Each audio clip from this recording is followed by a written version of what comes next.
And good afternoon. Welcome to the Pigskin Report. I'm John Williams, along with Morgan Smith from Texarkana Game Day. And Morgan, we have got some big matchups tonight to talk about. I'll tell you what. Now, we're going to save what we probably consider the best for last.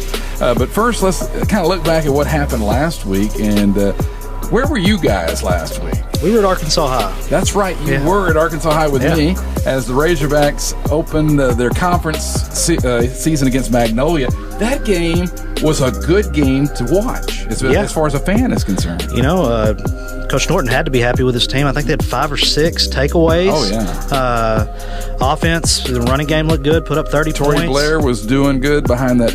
And also the other running back, which his name escapes me right now, number 24. We had the wrong name up there on their roster, and they said, "Oh, that's changed." They came up after a while and said, "That's changed. That's so and so." And I admit I don't remember his name, but 24 was helping Tory Blair out a lot. Well, I was impressed by that football team. Taking a couple of weeks off, coming out putting up 30 against a district team in the fashion they did. You know, Magnolia was moving the ball. The defense stepped up big. Like when it counted, that fumble on the 1 yard line, huge. Oh man! And then went down and scored. I think that's right. And they had the big return. Oh yeah, for a touchdown. And Larry Jefferson was on fire on the defense. Yeah, so. Man. They had so many good takeaways. Hearing Coach Norton speak to the team after the game, really, really impressed with that Arkansas High team. So Arkansas High came back from the 2 weeks off. They were a little rusty in the beginning, but once they got rolling, they put up the points, and we kind of saw that coming, and so congratulations to them. Texas High, we'll talk about them. They went down to always tough John Tyler, and John Tyler has been a nemesis of Texas High ever since I was a kid. And it was a hard-fought contest. Of course, we weren't there, but from the reports, it was a hard-fought contest. 16-0 was the final score. Texas High defense, once again, obviously did a good job holding JT to 16. Yeah, you know, JT has 2 Division I athletes. One of them's committed to Texas, plays running back, free safety. You know, if you give up 16 points in a high school football game, that's probably winning football. Texas High was without their starting quarterback, and I'm sure it obviously, made an effect. They didn't have as much experience. Had to go with the sophomore. Yeah, didn't have as much experience as they normally did. Tracy Cooper still played a great game. They just, they couldn't find the end zone. Clayton Smith had like 20 tackles with 2 sacks. They showed out. The defense is a strong point of that. I mean, in my opinion, there's just no way they lose that game. If their quarterback was in, it would have been a different contest. Oh yeah.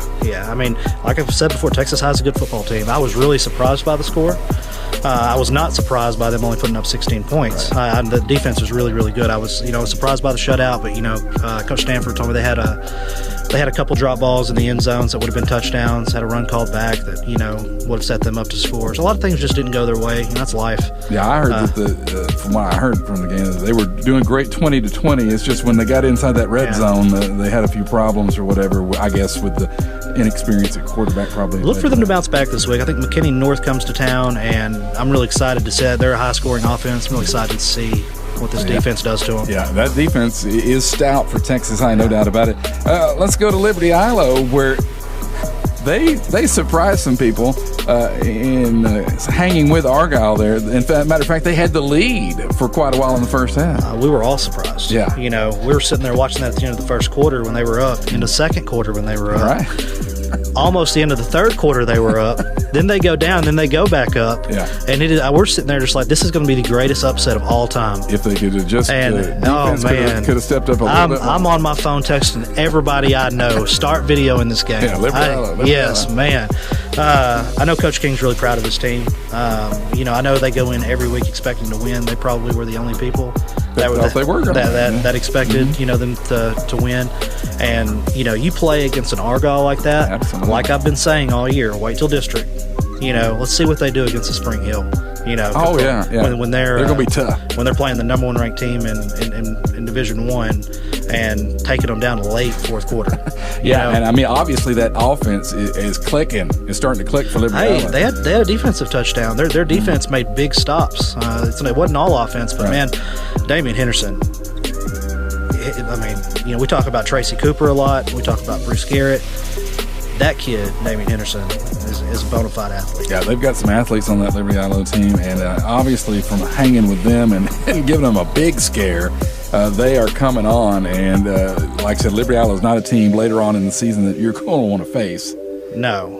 You're going to wish you hadn't, probably. No. It's going to be funny when they get in the first round of the playoffs and they're playing some team who's got one loss and they're looking at Liberty Isle's record. And Liberty Isle comes in and beats the brakes off of them. Right. You know? And it's going to be embarrassing for the other guys. Yeah. And then finally, Pleasant Grove, of course, they continue to put up points big time as they went down to Tyler Chapel Hill and won that game 63-21. And that went pretty much the way we all thought it would. Yeah, well, you know, I'm a defensive guy. I love the defensive side of the football. So I was talking with Coach Fuller Tuesday, and you know, my deal is, man, you just had to let them put up points. And he was like, man, we had our third string in at one point, you know. And I said, well, how many yards you give up? And he was like 250, around 250, including the points they kind of gave up at the end that had no starters in. But you could tell whenever the first team came out, they scored quick, right. You know, so it's not like they were a bad team. I think they've been putting up big points. Yeah. Pleasant Grove, I mean, it is just at will. You know, against a normal football team, right. I mean, they just look like the New England Patriots out there. You know what I mean? Well, I know what you mean. And, you know, on offense, when you got that great offensive line, which they do, you got Harmon, who's just a gamer at quarterback, and then you got Bruce Garrett and the like running the ball. I mean, that's very tough for anybody to stop. Oh, I mean, I wouldn't want to play. I'm a grown man. I wouldn't want to play against that team. Yeah, they might could beat the University of Arkansas. Did I say that? University of Arkansas Razorbacks? But well, they might could give them a scare anyway. But Pleasant Grove just dominated that game, and they're just rolling. I tell you what, let's take a break because we got to talk about what's going to be going on tonight across the area, and there is a lot going on. You're listening to the Pigskin Report on Pig 103.9 and 98.5 MyPigRadio.com. Welcome back to the Pigskin Report. I'm John Williams, alongside from Texarkana Game Day, Morgan Smith. And I tell you what, I'm a big fan of Texarkana Game Day. I know I get to go on there sometimes, but those guys that are on there week in, week out and going to all these events, my hat is off to you guys for covering all high school athletics and things associated with athletics, because like I said, it's not all just the football game. You guys are going to the pep rallies, the volleyball games, you're highlighting some of the cheerleaders, the drill team, bands and things like that. It's just great. We appreciate what you're doing. Enjoy doing it over there. Let's talk a little bit about what's going on tonight across the area. And from what I count, there are three homecomings going on at the same time. I didn't realize that until I started looking everything up. No, I guess nobody got together. Yeah, they're all going to have their homecomings practically tonight. Now, let's talk about the one that's going to be on the road. That's Arkansas High at Camden Fairview, and talk about what should be a really good conference district game. That should be it. Camden Fairview is always a good football team, but they're tougher this year than they have been in quite some time. And so I think it's going to be a pretty good test to see how Arkansas High does over in Camden. I don't know if you've ever been to Camden, but they have got a fantastic football stadium over there. I haven't. It's a great venue to watch a football game from, and it's worth making the trip if you're a Hog fan to go over there and check it out. But it is a great stadium, a fairly new stadium, comparatively speaking. But Camden is one of the favorites this year, along with Arkansas High and the Little Rock School as well. And so this is going to go a long way on deciding the order as you go into the playoffs. Yeah, so I was watching some film that we have. We had caught Coach Norton talking to the team post-game. Mm-hmm. And that was one of the things he talked about. You know, next week, you know, this is a state championship kind of game right here. We got to be up for it. You know, they came out injury-free, to my knowledge. He spoke very highly of that football team. Mm-hmm. And, you know, but he's just got so much experience. He's going to find a way to stay in the football game if his team's not better. You know, his team, you know, it's hard to compare, you know, them playing against like a Texas High. Oh, yeah. You know, Texas High's got all these athletes. But on the Arkansas, I think it's a great test for them. Yeah, it's as you mentioned with playing Texas High. Arkansas High is going to have a good shot at winning every game the rest of the season as far as the regular season is concerned. But Camden and the Little Rock School will be the toughest matchup. But I was impressed, and you were there on the improvement from the young quarterback Braylon Bishop. He had so much better touch on his throws on Friday night than he did earlier. I'll be honest, I couldn't believe it. I didn't, truth be told, you know, we're talking about high school kids, and I know he's a great athlete, but truth be told, I didn't think he was going to be able to make that improvement. And in 21 days. And, man, he looked like a different quarterback. Completely different. So, a couple things maybe we didn't take into consideration. Last time we saw him play, he was playing against a top defense in the state. We didn't know that at the time. Right. So, playing against some normalcy, he wasn't having to get the ball out near as quick. He probably was. He probably didn't have to improve that much. It's just he wasn't having to get rid of it as fast. Right. But I was really surprised in how well he played, and I probably shouldn't have been surprised. I just didn't take those things into consideration. But going forward, I mean, he's a guy. I think he's just going to improve every week, going with the experience that he's getting. So I look for Arkansas High to have the defense going, Larry Jefferson and crew. I think it'll be a close game, but I think Arkansas High should prevail over Camden Fairview. But I think it's going to be one of the better ones in Arkansas to watch this week. Texas High's homecoming against McKinney North. As we mentioned, McKinney North got a very good football team, and Texas High's going to have to rely on that defense. Well, defense wins games and championships. Yep. Coach Stanford is going to adjust this offense to better suit their starting quarterback now.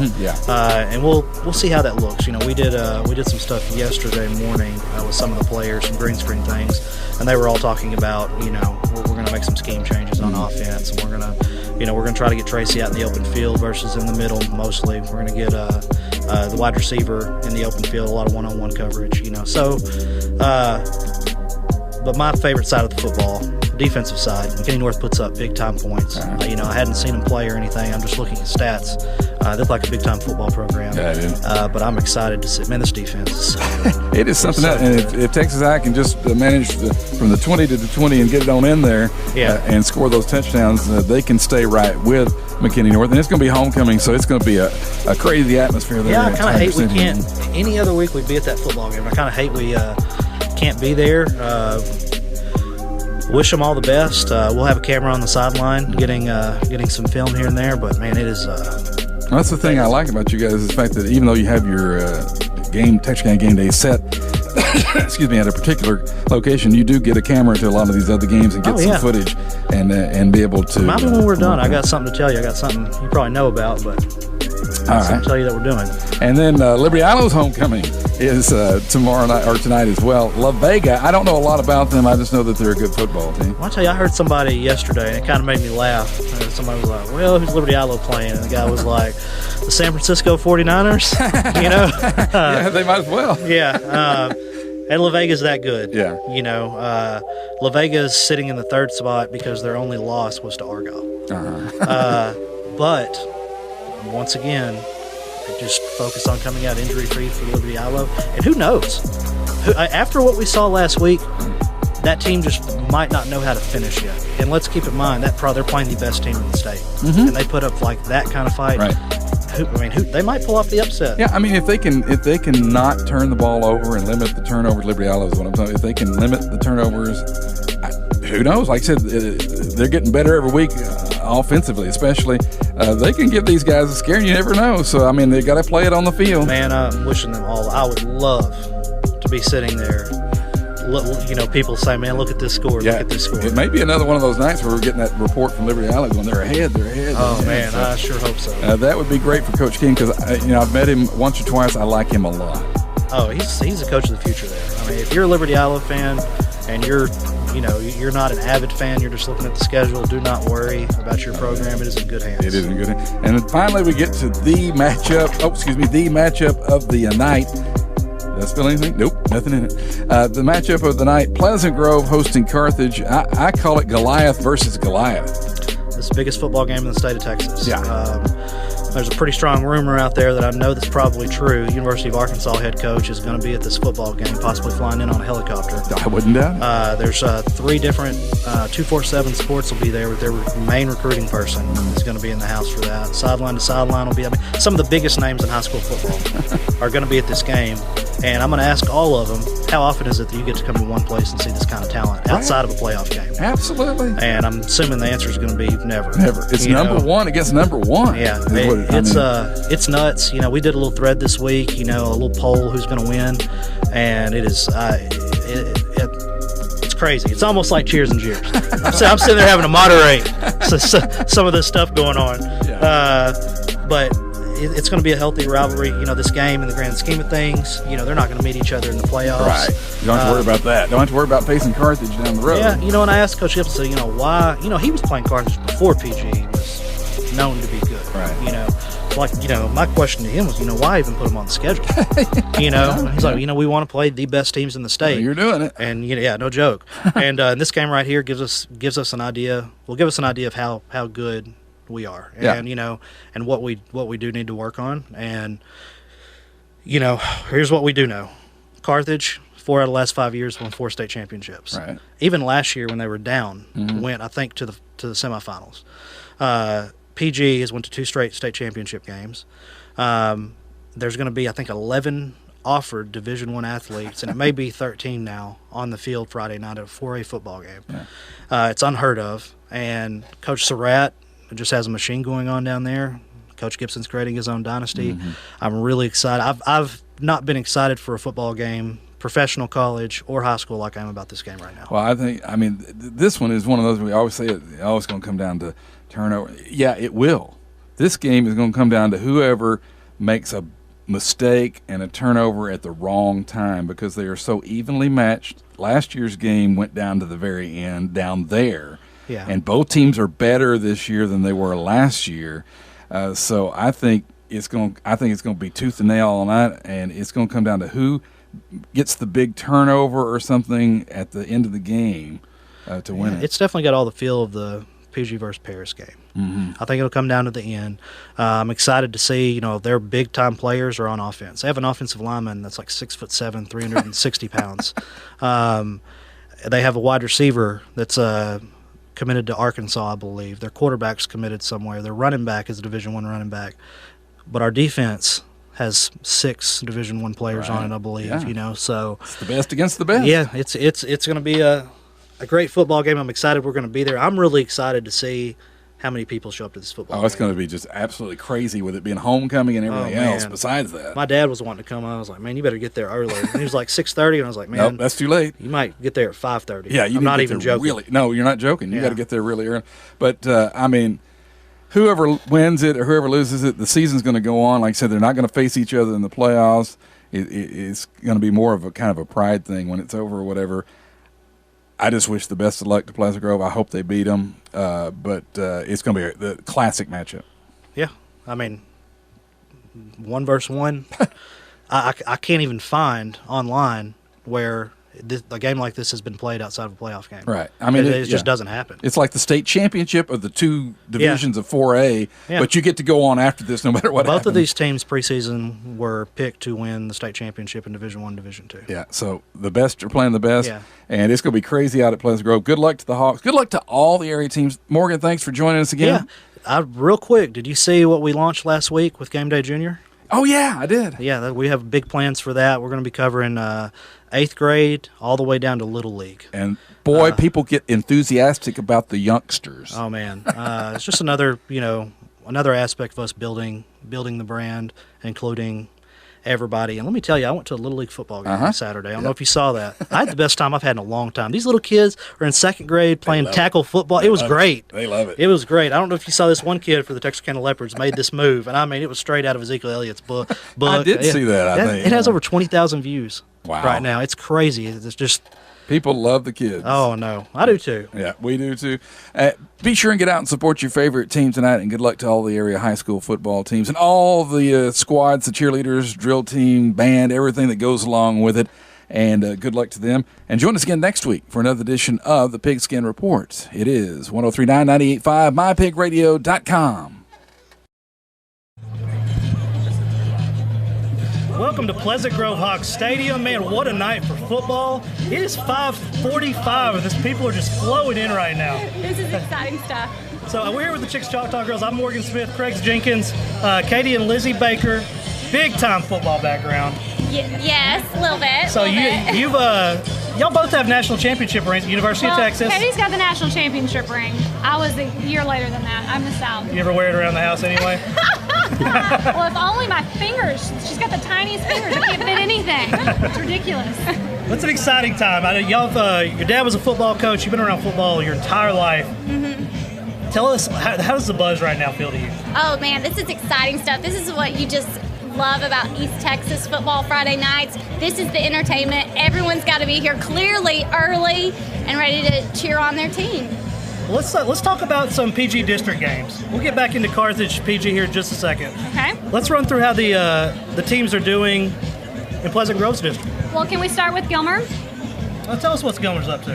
Okay, let's start with Gilmer since Katie and I both work there. Last week was a phenomenal week for them. I think y'all called this game. They beat Newton in a shutout. We did all call that, yeah. They snapped the 33-game win streak that was leading the state. Well, don't come to Gilmer if you have a winning streak. Exactly, right? So that was awesome. And Katie, you want to tell them a little bit about some of the players to look for in the future? So PG has Gilmer on the schedule in a couple of weeks. It'll be the Jamboree week for Gilmer. Daryl Bush is their running back. He has posted up 309 yards so far in the running game. Mason Hurd is their quarterback. He has 877 passing yards, 7 touchdowns, and a couple of INTs. And his main go-to receiver is Dylan Llewellyn. And their defense is led by... Yeah, their defense is led by Grant Kuchar. But here's the deal. I think a lot of people have slept on Gilmer's defense. Now, year after year, you hear about how explosive Gilmer's offense is, and their defense, you know, it's not up there as a lot of people think they should be. But this year, with the shutout against Newton, holding Carthage to 24 points, I think their defense is coming on strong this year. I mean, that particular style of offense, you're going to give up points. Yeah. You know, with the quick scoring offense. We know Gilmer has the athletes. So I'm going to need y'all to do start scouting these 8th graders for us all the way up. We know everything about them. They're a good group. What about Todd Marsh? We're talking about some of the district teams here. Of course, you know, they're big Gilmer fans, and they have Gilmer losing to Bullard tonight. No, we don't. No. I was going to say, I'm not really sure how big of Gilmer fans they are if they have that matchup. No, again, Gilmer is much improved defensively this year. I mean, obviously their stats speak for themselves, but even the word of mouth is out about how much improved they are on defense, which, you know, in the past they are solid on defense, and offensively, you know, people say that offense, how dynamic it is, but they are getting stops. And to shut out Newton, who is on a long win streak. You said the number of games, and again, that's very impressive. And the hold a Carthage team that has a lot of firepower to 24 points and play them in a close game. So it'll be a couple of weeks away. They'll be coming here, and it'll be a big-time district matchup with playoff implications. Like we talked earlier, Gilmer had a good game against Carthage, and I feel like coming off of that game to play Newton, it made it a little bit easier, and that's why they took advantage of Newton. And not only did they blank Newton, but they only allowed Newton 126 total yards on offense. That's it. And That's Newton was impressive. scoring 76, 56, and 20 points already earlier in the season. Well, who else we got? Who else is in the district? Spring Hill? Spring Hill, that's right. Are they getting better? They are improving. Johnny Levere's got them going. They're 2-3 right now, but they're making a long trek down to Silsbee, Texas, wherever the heck that is. 3 hours away. No idea. I looked it up on Google. It's 3 hours away. So they're having to trek down to Silsbee. Silsbee is 2-2 this year, but they last year were a state, what was it? Semifinals. Yes, they won the region last year. Lost to Cuero in the state semifinals to go to the state championship game. Yes. So, and they're 2-2 this year. Probably lost a little bit from attrition, but they're still a solid squad. So the person to look for is their quarterback, Gage White. He's currently got over 1,000 yards in offense this year for Spring Hill. Spring Hill quarterback. He's got over 1,000 yards, 7 TDs, 97 rushing yards as well. So I think going into that game, he'll be the one to look for. They have a really big running back. I saw a picture. I don't know if they're starting running back, but he looked like Craig out there. So it's really, this game's going to come down to how does Spring Hill attack Silsbee after a 3-hour road trip? Oh, yeah, that's got to be horrible. It seems like Spring Hill turned into a really good team once they got rid of Morgan. Tell them how good we were. Tell them how good we were. We were good. We were very good. We were very good. Yes. 5-5 was always good in Spring Hill. How many rounds did we go at Spring Hill when you were there? That senior season, I think 12 wins. Well, that is impressive. Yeah. I do think ran into a Dangerfield team that was just real salty. And Spring Hill, I believe, is a sleeper team to make the playoffs. I think they can be a team that could come out of this district as a playoff team. And that would for be sure. huge for their school. I mean, that has not happened for several years, and that would be a huge building block for Coach Levere. Yes, for sure. And they've lost a lot of. That's the thing. The last couple of years have been really close games. Very close games, just not being able to finish. That's been the thing. They just have not been able to finish and get that one. But once it starts, they have an opportunity to do some good things. Yeah. So y'all want to talk about Pittsburgh next? That's who PG has. I cannot First believe. game in district. I can't believe Kilgore lost to Pittsburgh. And a close one. Yes. Where were they playing, at Pittsburgh? Well, I'm not sure where it was. I'm not sure. 13-12. I just don't I know the how. final is 13-12. Yeah. I think Kilgore's down this year, but still, it's Kilgore and 13-12. They started the season 3-0. Texas High came to town. They lost 28 or 30-14, and then go lose to Pittsburgh. You know, Pittsburgh's having a really down year. They are, but I think it's from a young quarterback, basically, or an inexperienced one. You know, they had a really great quarterback last year. He was great. And the quarterback that they have this year is Kamarian McCain, who he's had 308 yards and 2 touchdowns, but 4 INTs. And that just shows you inexperienced, young guy maybe. And so, but he's got 109 rushing yards. So I think they're finally starting to gel a little bit as a team, And, which is perfect for district play. And like you said, Pittsburgh's going to always have athletes. They're very athletic. Again, a regional finals last year, graduated 3 very talented players, including the quarterback, Jalen Jimerson. But they're very well coached. Coach Ibaka does a great job there. Ibaka does a great job. And that was one of the things you're talking about gelling. You know, we played them early in the year here in October, and it was a close game at first, but we ended up pulling away towards the middle to the end of the game. But it's a completely different matchup in the regional final in December. It was a close game, and it came down to the last possession, and it was a 3-point win for Pleasant Grove, but they were much improved. Yes. So I hear Liberty Ilo is playing the Kansas City Chiefs tonight. Just a little bit. Who put La Vega on their schedule? I have no idea. Please This explain schedule that they to have me. is crazy. I could name a is- number of teams they could have did without last this year. week, I don't know if y'all were decision? watching, they had Argyle down the entire first half. Wow. Most of the third quarter, and we're sitting over at Arkansas High like, dude, this is going to be the greatest upset ever. Yeah. I mean, everything was working for them. And like I've been saying all season, they're going to make the playoffs. I mean, I'm telling you, they're going to make the playoffs. It's going to be the competition they're playing is just it's ridiculous. They're good. Remember I said that, y'all. So are you? Y'all remember? I've been saying this since week 2. So are you picking Ellie over? I want LA to do Testing, very good testing. tonight, and I would love to see them pull off the upset. But Pat Mahomes is not going to let that happen tonight. The minute La Vega will have something to say about that, I do believe. Because they don't have boys on the field there. So Let's do this. Let's go up to Jay Davis. I think he has someone to interview up top of the stands. This is Jay Davis coming to you live at Hawk Stadium with Brian Poe, fellow alum. What do you think about tonight's game? Pretty crowded, pretty big game. Did you do anything different as far as show up a little bit earlier tonight? Yeah, we showed up quite a bit early and already crowded, so evidently it wasn't early enough. Well, what do you think about the facilities that we have going compared to what you and I graduated with? Completely different universe. I mean, this was a practice field. The hill was still here because I We ran used to up run it. it. Yeah, many times, but yeah, nothing like this. Well, what do you think the final outcome of tonight's game is going to be? I'm pretty positive Pleasant Grove's going to win. Well, I by mean, how many why- points? Make the call. 34-27. Heard it from Brian Poe. PG with the win. Back to you, Morgan.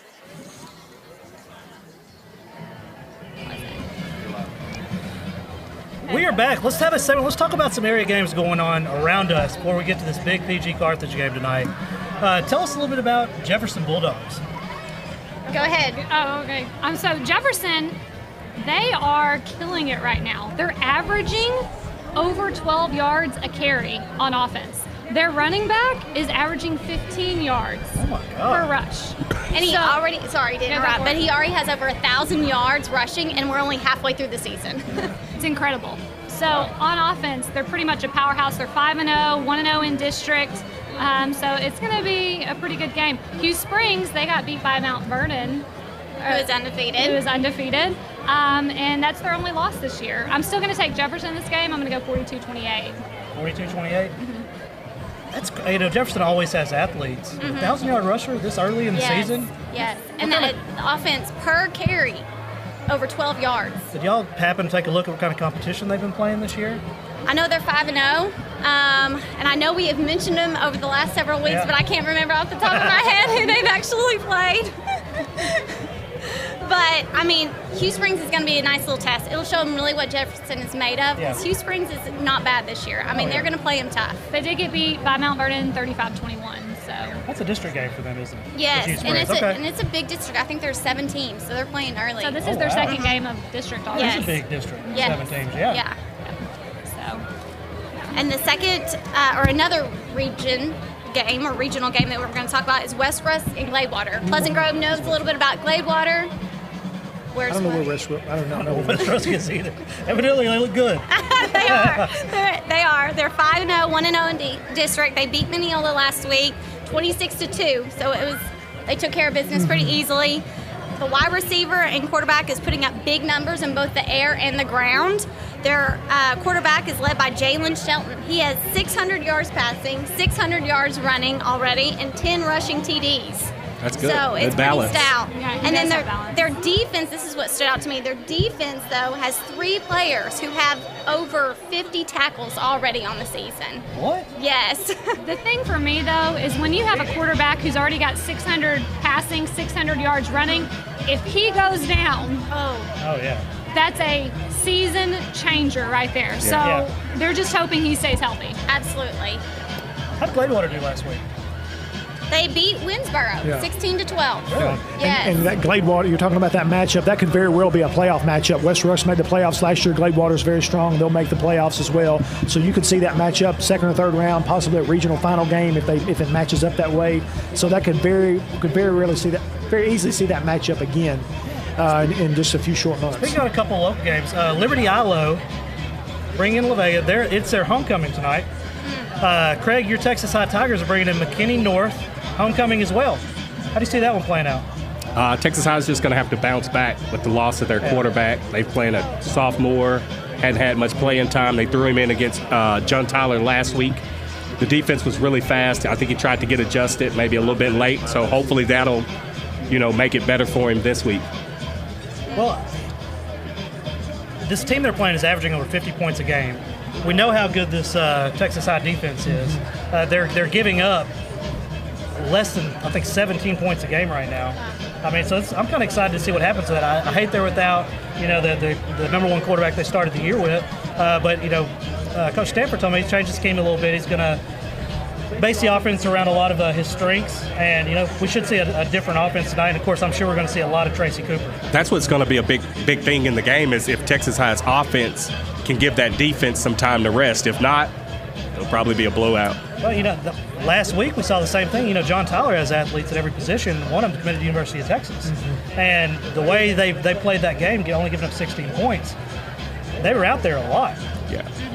Just to say the least. But let's get back on track here. Tell me about, Atlanta. I know they had a really big win over Redwater last week. 63-7, and New Boston got beat by Jefferson, but it was pretty close. I mean, they scored some points, 24, but they got beat 42-24. So we're picking Atlanta. Lizzie picked it. I've got it going 42-27 this week. You think New Boston will put up 27? I'm thinking. I'm willing to. Going off the momentum of scoring 24, maybe it's starting to work a little bit. Well, I hope so. We want to see New Boston do well. That's a very tough matchup. Yeah, I think it's a tough matchup for New Boston. Atlanta's they're clicking on all cylinders right now. It's another district game. I look for the Rabs to keep rolling. I don't see 10 points. Maybe not even 10 points going up in that game.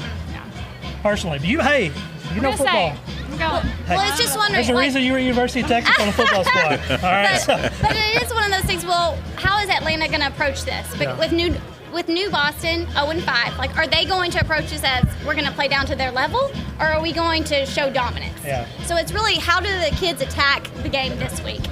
Yeah. And the last game that we were going to talk about from the area in East Texas is Pine Tree versus Mount Pleasant. Yeah, they're Pine Tree and Mount Pleasant are both 2-2. This matchup, they've got between the two of them, they've played 6 times in the last 6 years. Yeah. Pine Tree has won 4 of those matchups, but in their last 5 meetings, the score and the game has come down to 1 touchdown. So, it'll be interesting to see how this one falls this week. Yeah. And right now, the Pirates are leading the offense in that district with having 521 yards per game. They're putting on the board for offense. So, I mean, it's looking like I'm picking Pine Tree to win this game.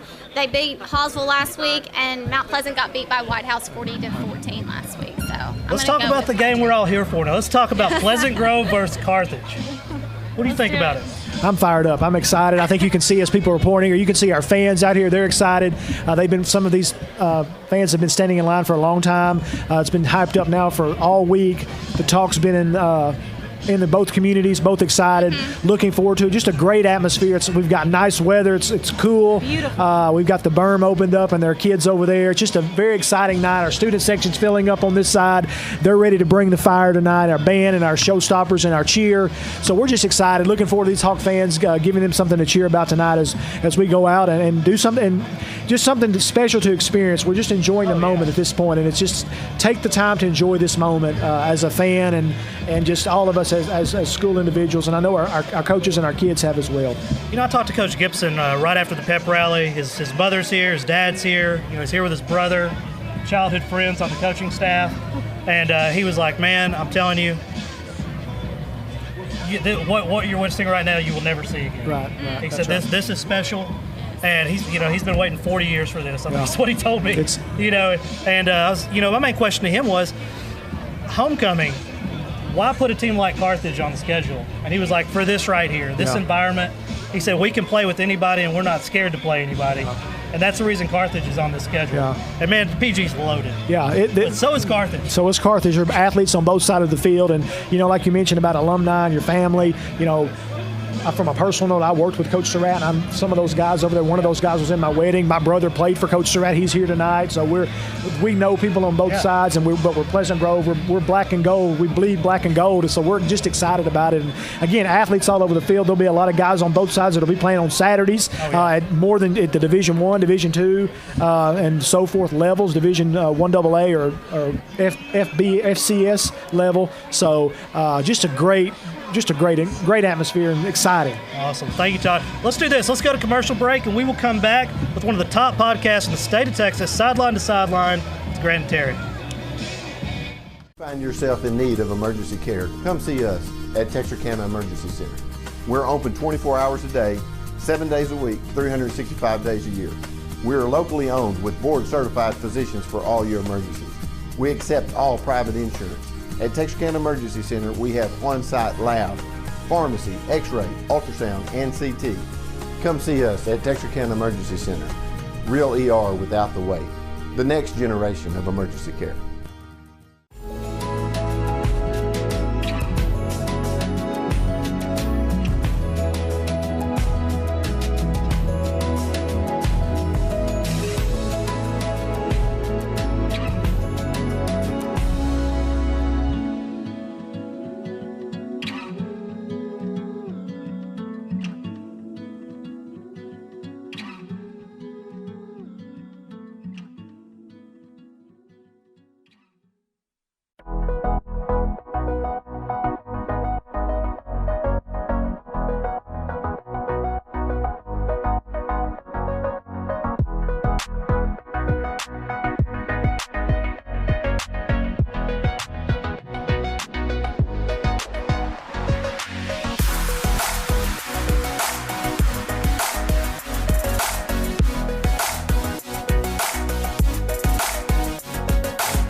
Back live from Pleasant Grove Hawk Stadium. We're here with one of the top podcasts in the state of Texas, Sideline to Sideline with Grant and Terry. Man, it's got to be exciting for y'all during the football season.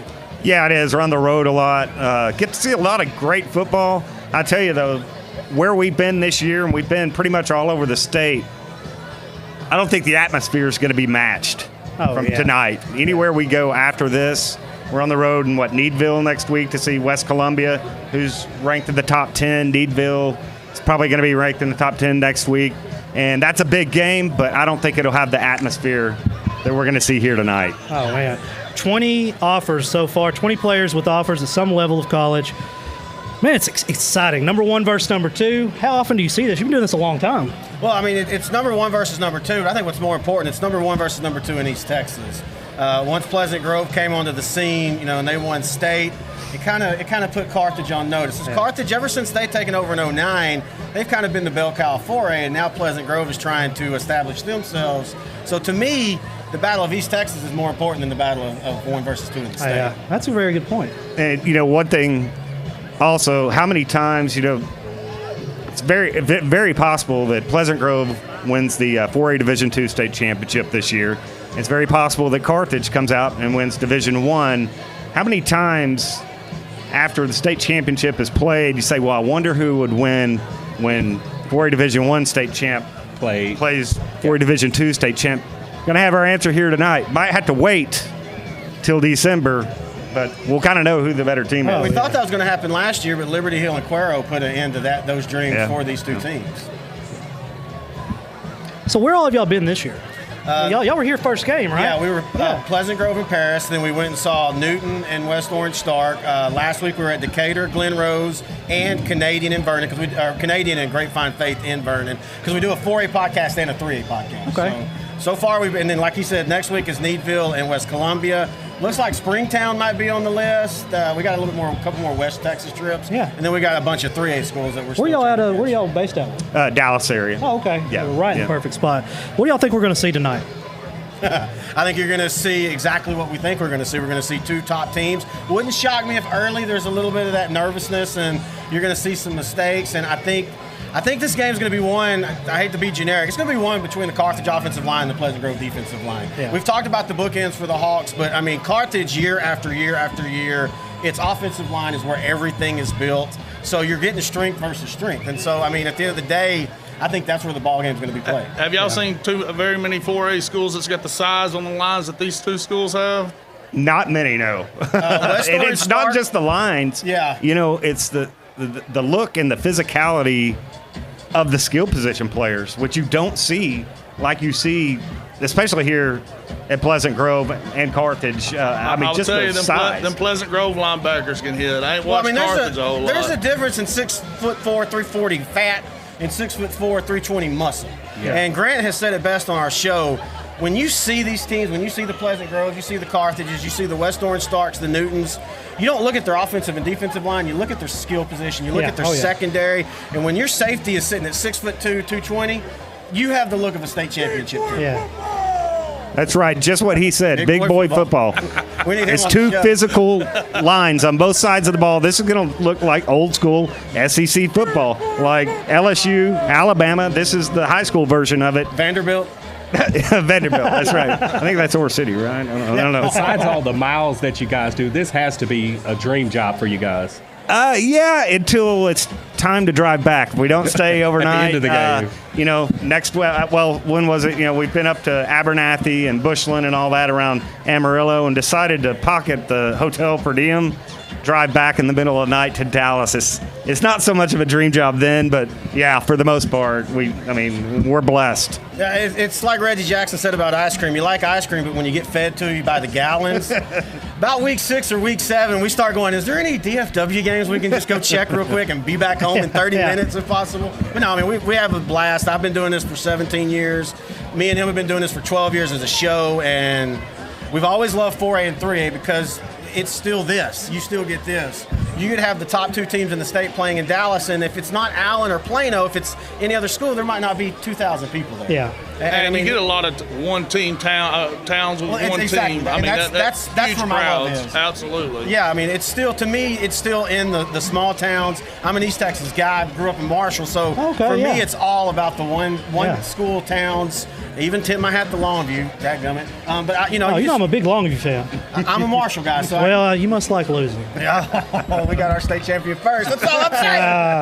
I'm gonna throw the Buckeyes. We won one like 1930. What are you talking about? Won a long time before you won one. But no, I think tonight, it's generic, but it's gonna come down to who makes the least mistakes. Yeah. That's where it came down last year. You look how that game ended, and it was a mistake that created Carthage to get that last-minute touchdown.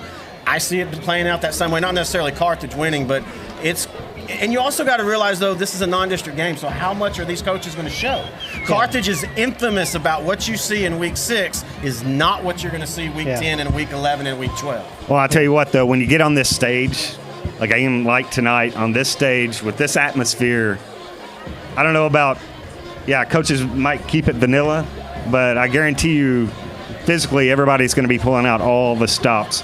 Carthage and Pleasant Grove both play huge on the big stage, and I think Carthage is known for doing that, winning the big games. I think the key here was in 2017 when Pleasant Grove got that Gilmer thing off their back. Yeah. They came in and they beat Gilmer.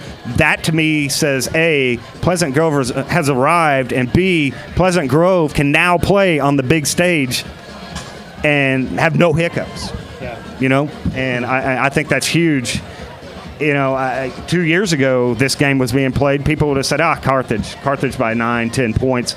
But now Pleasant Grove has put, I think one of you guys said it, Pleasant Grove has put themselves on the map, and now I definitely think they can play with anybody anywhere. Yeah, and watching Pleasant Grove this year, this has, to me, been the most unpredictable. Josh Gibson, from game to game, you have no idea what he's going to do. No idea. Well, and that's another thing. It's not just the athletes, it is the coaching. I mean, you've got Gibson and his offense that is born from what his dad, Vance Gibson, ran forever. And you've got Surratt, who's, without better words, he's a surgeon of coaching. I mean, whenever you think he's going to zig, he's going to zag. That makes it fun, too. It's not just the athletes. It's the chess match that's going to be going on. And you saw it for 5 or 6 years when it was Surratt versus Trailer with Gilmer. A chess match with very big physical chess pieces. Yeah, very big. All right, let me say that. The rooks, they're pretty big. 6'4" bookends. Well, let's do this. Let's go to Bobby. I think Bobby's got an interview, and we'll come back with Mike Roach from 247 Sports. Thank you guys. Appreciate you having us.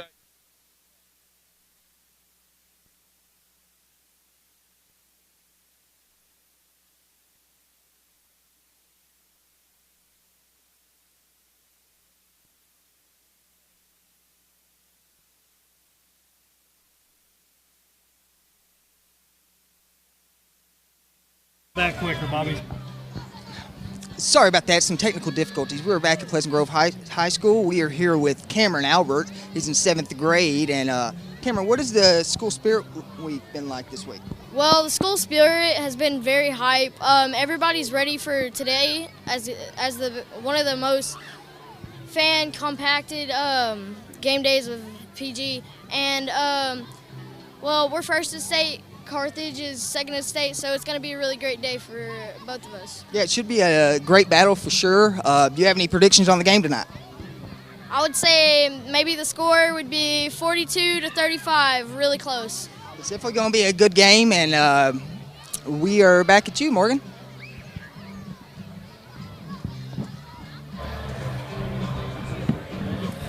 We are back, man. We have a star-studded show today. We have Mike Roach's 247 Sports recruiting editor.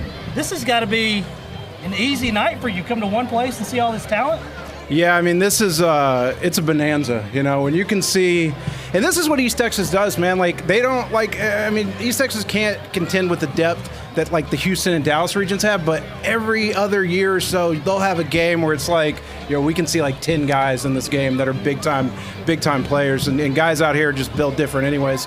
So I love these. This is one of those you see in January or in July when you're making your schedule, and you just circle it, and you're like, I know I'm going to that one. Yeah. Well, where all have you been this year? You got to be all over the place, right? Yeah, it's been a really busy year. I mean, I've mainly been operating in Dallas and down in the Hill Country a little bit. I've been out of state to Arizona. Was in Tyler last week to see John Tyler. So this is my second straight week out in the woods here. What are you looking forward to tonight as far as separation of talent between the two teams? Game environment is really the biggest thing I'm looking forward to. But, I mean, being able to see – you don't see a team like Pleasant Grove in their class to have two mammoth prospects on the defensive line. I mean, it's incredibly rare. it's incredibly rare to have that at the high 6A level. When you can get it at the 4A level, that's a very special thing. And, we saw it last year. We came out to the playoffs looking for Landon Jackson and discovered Marcus Burris. And, ever since then. And so the talent they've got all the way around, I've got to spend a lot of time with Coach Gibson and the program over the spring and summer. I love this program and the way they do everything. I love their kids. And really, the talent on that side of the ball, but the program that they play within and the way that they play for each other, that's what I really love about this program.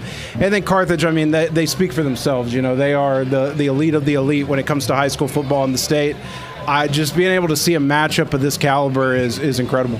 When you come to a Pleasant Grove practice, see the players and coaches, how does this culture compare to other places?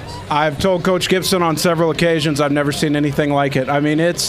There are a lot of good teams out there, and I see a lot of them. But when you can get, you get down here on the field during a summer practice. I was out here probably the first or second day they were in pads in the summer. And when you get all guys pulling on the rope with the same effort and everybody's moving with the same enthusiasm and energy, it's very rare. I don't think you see it a lot. And I think that's the answer for when people ask, how did Pleasant Grove suddenly become this high school football power? That's the answer right there. Is not only do they have the talent, they have some tremendous talent, but they've got the program and the culture in place to put that talent within a system and having them all work towards a common goal. Tell us a little bit about what you expect to see here tonight.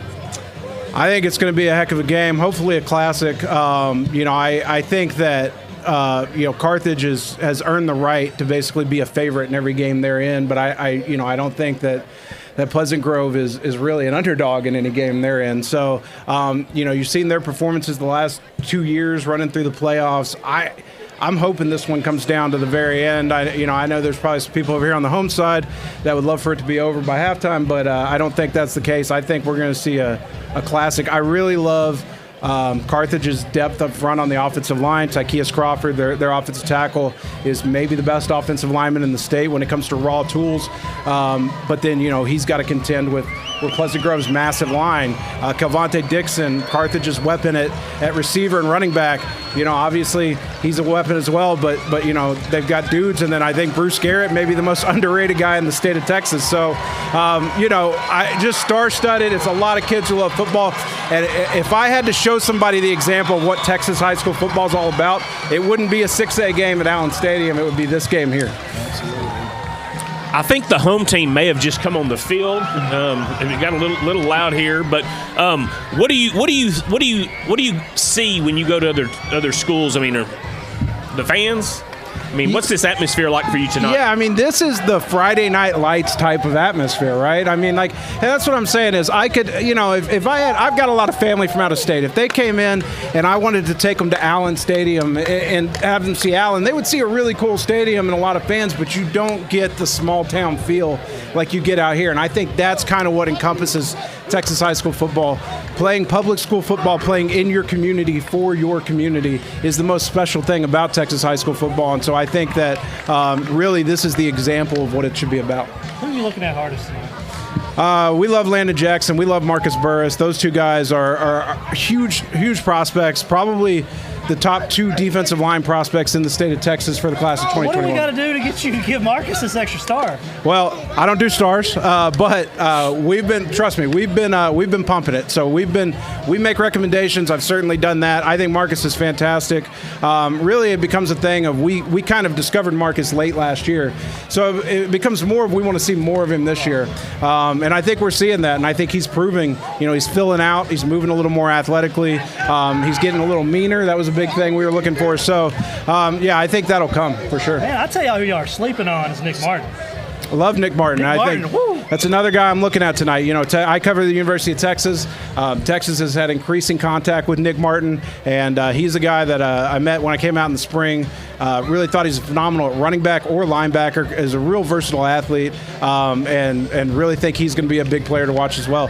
And even the big name, the non-big name guys. I think, to me, the quarterback here is maybe the best leader I've ever seen on a field at quarterback. I've said that multiple times. So, I love that kid to death. Love watching him play. Torrey's got to be moving up the charts for y'all, too. Yeah, look, there's a lot of talent out here. And I think in the last couple of years, East Texas has had, maybe this last year, East Texas has had a down year, but I think it's coming back in 21 and 22 for sure. Absolutely.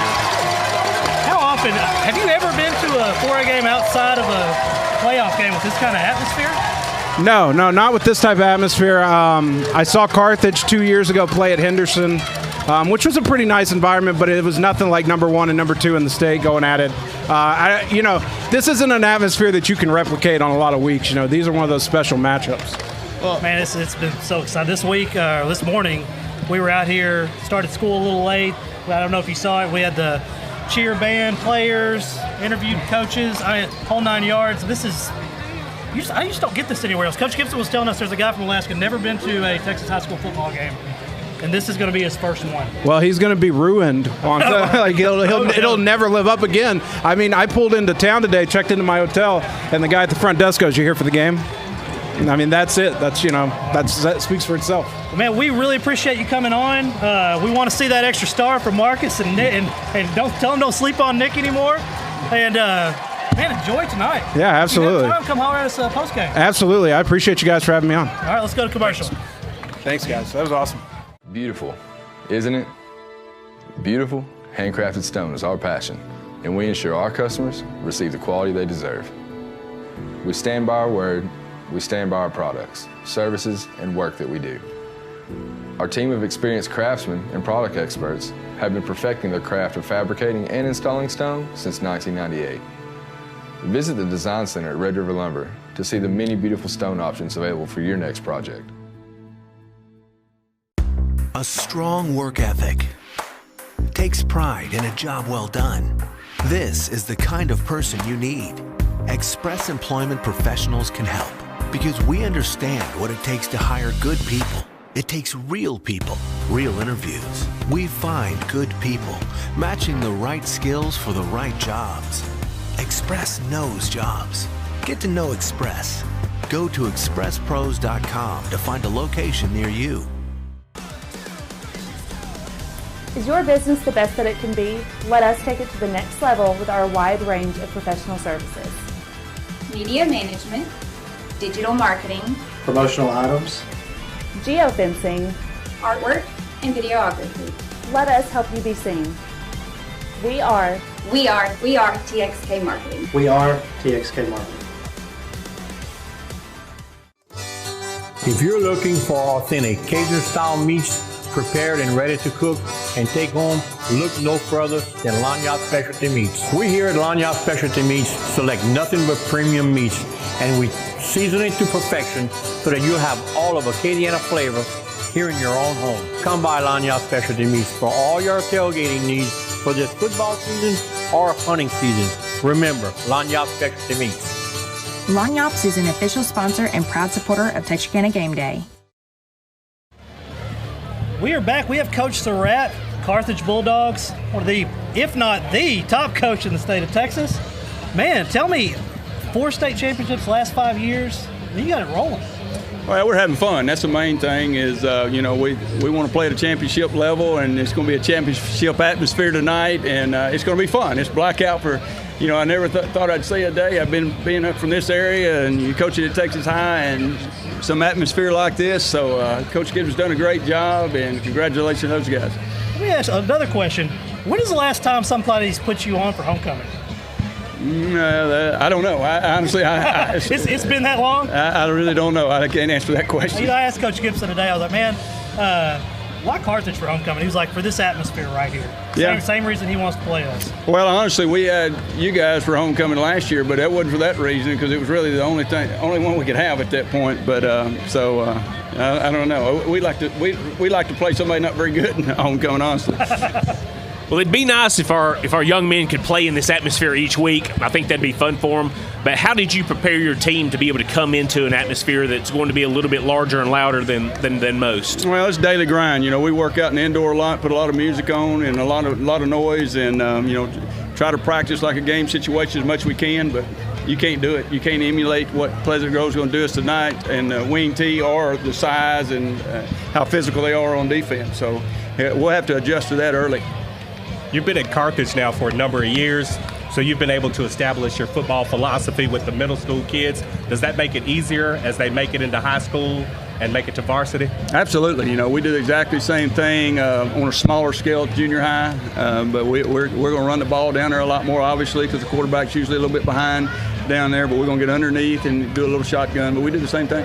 How do you deal with it knowing that each week you're going to get that team's best because they want to knock you guys off as being one of the best teams in the state? Well, it used to be a little bit harder to deal with, but now that is the case more than not. And so we know we got to get ready to play in the district we're in, especially the last 3 or 4 years.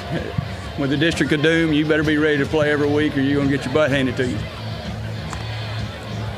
So tell me about who do we need to look out for tonight? Who we need to keep our eye on? Well, defensively, you know, we've got 2 big defensive ends that's got to play well, and then our Mike linebacker, Rayvon Ingram, but they all better play well because Pleasant Grove, they use the whole field, sideline to sideline, and a lot of wing tees don't do that. And, you know, obviously Ben Harmon's a great player, and he's so accurate with the football, and they're the best throwing team we've ever faced wing tee-wise. And, you know, and offensively, you'll see number 10, Kelvonte Dixon, and then hopefully our quarterback has a great game, and our tailback, Mason Courtney, is very, very tough. I think you'll see that. And and our offensive line's got to play big or we don't have any chance. Well, I looked over my shoulder a minute ago. Who is number 11? He's huge. Right over here. That's our tight end. I'm sorry, Montrell Smith. Yeah, he'll match up, I'm sure, against Landon and the outside and Nick Martin. And, you know, we got a lot of good matchups tonight, and we got to win some of them, or a lot of them, or we'll be in trouble. Everybody I talked to, I mean, this is the most evenly matched up game that they may have just ever seen. Well, it's going to be interesting to see what kind of style they play for us if they want to go fast, because, you know, last year they went fast against everybody, then slowed it down against us, and then this year, you know, I think, you know, they're the favorite, so I don't know if they're going to speed it up, slow it down, and, you know, we're going to do a lot of different paces. We may try to pick it up the pace a little bit and try to get some snaps in. You know, we got 40, I believe, in last year. We need more than that. And but they did a great job with their scheme and their game plan last year, and hopefully, you know, we can get them off the field a little better. That's the biggest key. If we get them in third down, we got to get them off the field. Coach, having the program that you have, you put a lot of players into college football. How's it like seeing players like Ingram and them showing out on Saturday? Oh, it's fun. You know, it's fun. You know, I love college football, and we've had, like you said, we've been very fortunate to coach good players. We've got great coaches, and it's fun to watch them play on Saturday. And you know, we had a young man that went to Wyoming a few years ago, and he was a 3-year starter, and you can watch Wyoming about 10 games a year now with all the TV stations now, and so we get to watch them, and I'll tape them and watch them, and I try to keep in contact with much as I can, but we got a lot going right now. So absolutely. So you're saying you're still coaching them even though they're off at college? Yeah, oh yeah. Offering up a little bit of advice? Yeah, I told Ingram, you better get that knee brace off in a hurry or somebody else is going to play, and he had it off. And but no, he's a great kid, great back, obviously, and looking forward to watching him play this weekend. He got Whittington about to get some carries with him in there. Yeah, Whittington's a great player, and you know, at that level, you know, you always going to have great competition. Absolutely. And hopefully that's what we got at Carthage. We got depth, and we try to put a lot of pressure on our kids daily, you know, to keep playing their best. Coach, there's a number of jobs I've heard you turn down. Why Texas high school football? I think it's the best, and you know, I don't think it gets any better than what I have at Carthage, and you know, I don't care. And the thing about it, I got kids, and my son's a 6th grader, and I hope to get to coach him. And if I was to go to a different level or somewhere else, I don't know how that would work out. I know how it's going to work out now, you know. And but you know, when he graduates, if somebody will hire him, a 58-year-old fool, then I may be back in the looking. But I doubt it. I see myself retiring at Carthage. It's just a great place. It's been a great fit for my family. One of the things I found us, so we talk about this quite a bit when we talk about other teams and area games. We're like, you know, sometimes you just don't have the athletes. And I've made this joke numerous times. I'm like, well, when's Carthage going to run out of athletes? Well, hopefully never. But you know, tell me about you know, you're bringing these kids up early. Yeah, we do, and you know, my wife teaches PE 4th, 5th, and 6th boys. They're doing a little 7-on-7 right now. So you know, she may be the best coach on the staff. But now she tell me we still got some talent coming. She always knows too. She don't miss much, and so it's just a fun place to coach. Well, we're excited to be able to have you here and come and talk to us. What do you do differently as far as getting your boys ready for a game like this? I mean, this has got to be a little bit bigger game than what you've played so far. I mean, to us, it's going to be more of a playoff type situation. Do you see it the same with your team? Yeah, honestly, last year we downplayed this game because we have the district game right behind it with Van, and Van had a really good team, and Van's 4-1 now, and on an open week, and I asked them the same question I did: which one's more important, Van or Pleasant Grove? And last year they said Van. That's exactly right, but we want to win. And then I asked them this week, and the same thing, and they said Van, and I said, well, you're wrong. This is a big game. We want to see where we're at as a football team with this group, and wrong. If I said that wrong, I don't know, but we want a big game. We need a big game. We didn't think we dealt with Gilmer very good. We didn't. I'm not saying we disrespected Gilmer, but we scored 50 the year before in the first half. It's not the same thing. We knew what a war we was in Pleasant Grove, and we want to see where we're at as a football team this year, and then we'll get them ready next week, win, lose, or draw tonight. Well, Coach Surratt, we'll let you get back to your team. We really appreciate your time. Let's do this. Let's take it to Bobby up in the stands for you. We'll come back with Coach Josh Gibson. Appreciate you guys. Yes, sir. Appreciate it.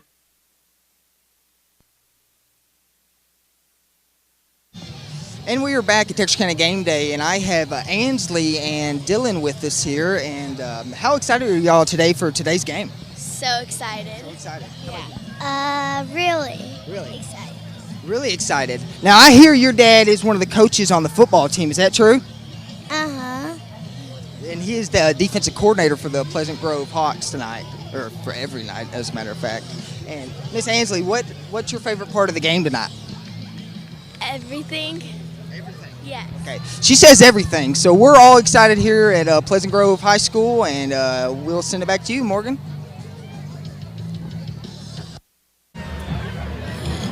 We are back. We got head coach Josh Gibson with us. We're just talking about the atmosphere and the buzz right now. 7 years ago when you came here? It's 5. This is my 6th year, so 5 years ago.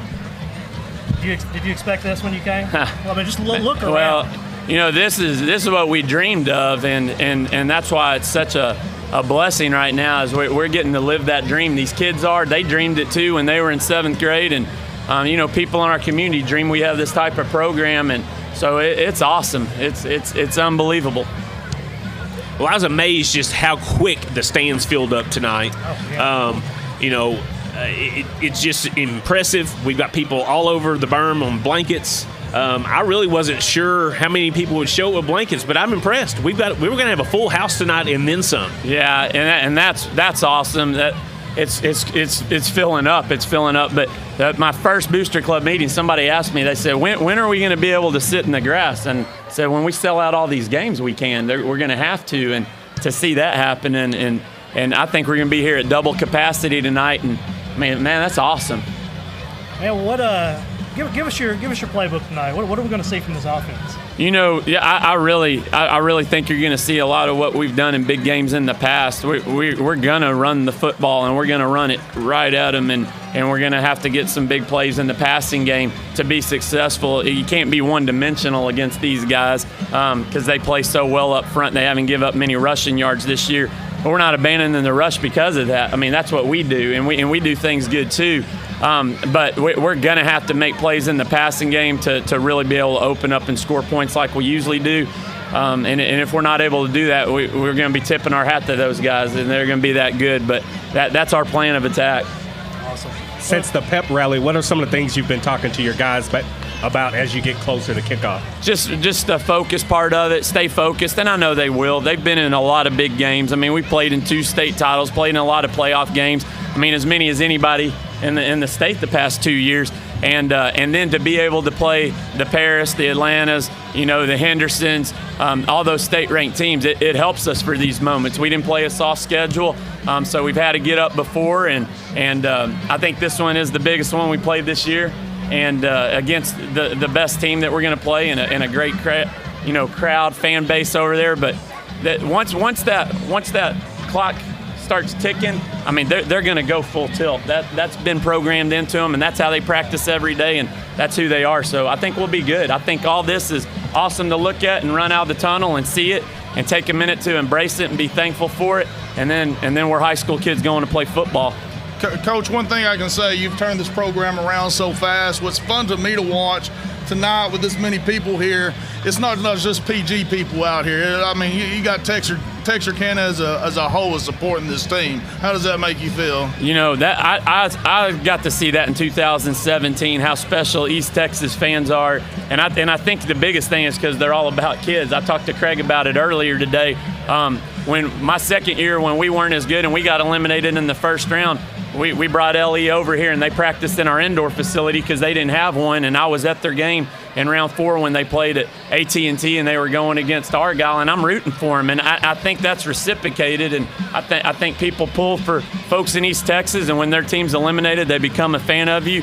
The deal is tonight, though, we got 2 East Texas teams, so there's people here pulling for both of these programs and just want to see a really good game. But that's awesome. Absolutely. Hey, Coach, tell me a little bit.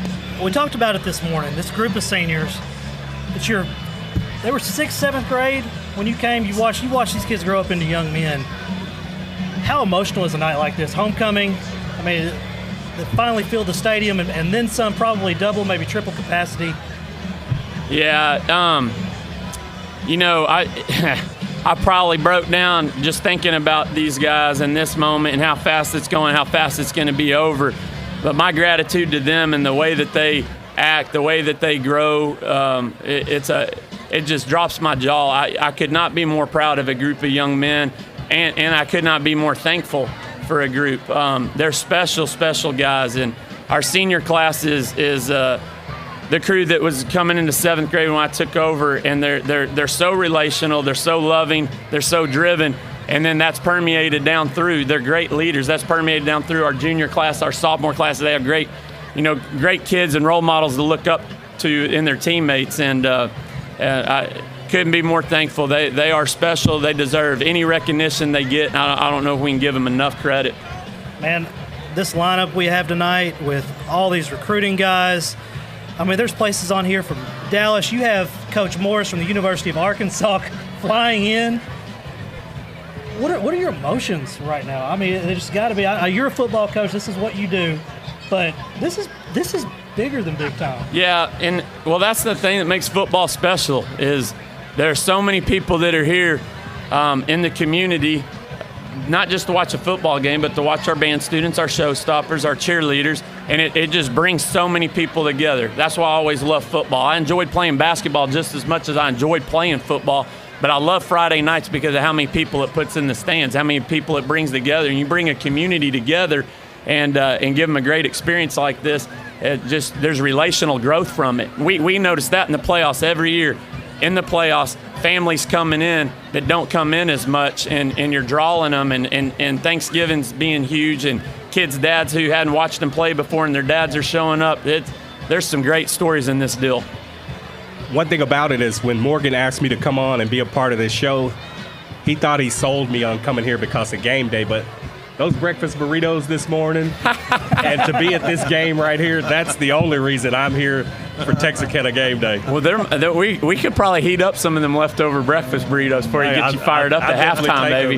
That was a great experience, not only for the kids, but for us. I really, really enjoyed that. Yeah, we appreciate y'all doing that this morning. That's huge.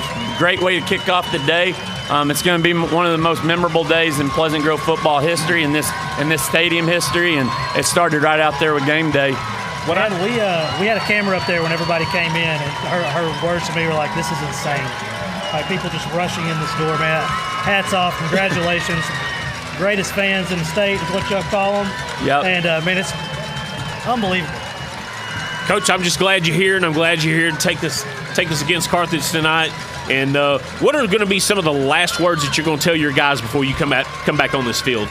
Same thing. It's everything. Absolutely love them to death. We're going to go out there. We're going to put our heart and soul into each other, and we're going to go full tilt. We're going to go knock some heads around. Awesome, Coach. We'll let you get back to it. Appreciate your time. Best of luck to you tonight. We'll find you post-game. Let's go take it up to Bobby. All right, baby. And we are back with Texarkana Game Day live at Pleasant Grove High School. I have Holly here, who's part of the Pleasant Grove Showstoppers. Holly, how long have you been a showstopper for Pleasant Grove? Third year being a Third year, but that's very, very extensive, or very long career, I would say. What's the school spirit and build-up been like for this week here at Pleasant Grove? Well, this Every organization has been very excited to like help with everything, like the homecoming parade, and then the pep rally this morning, this afternoon, because this afternoon there's been a lot of people like pep rally. Since our game, it's expected lots of people. Everyone just wanted everything to run smoothly, and so far everything's been going good. I can definitely understand that. They've been coming in by the dozens as soon as we got here. This is definitely going to be an epic game. Do you have any predictions on the score tonight? I'm hoping for a Hawk win. I don't know. Well, it should definitely be an interesting one. And Morgan, let's take it back to you.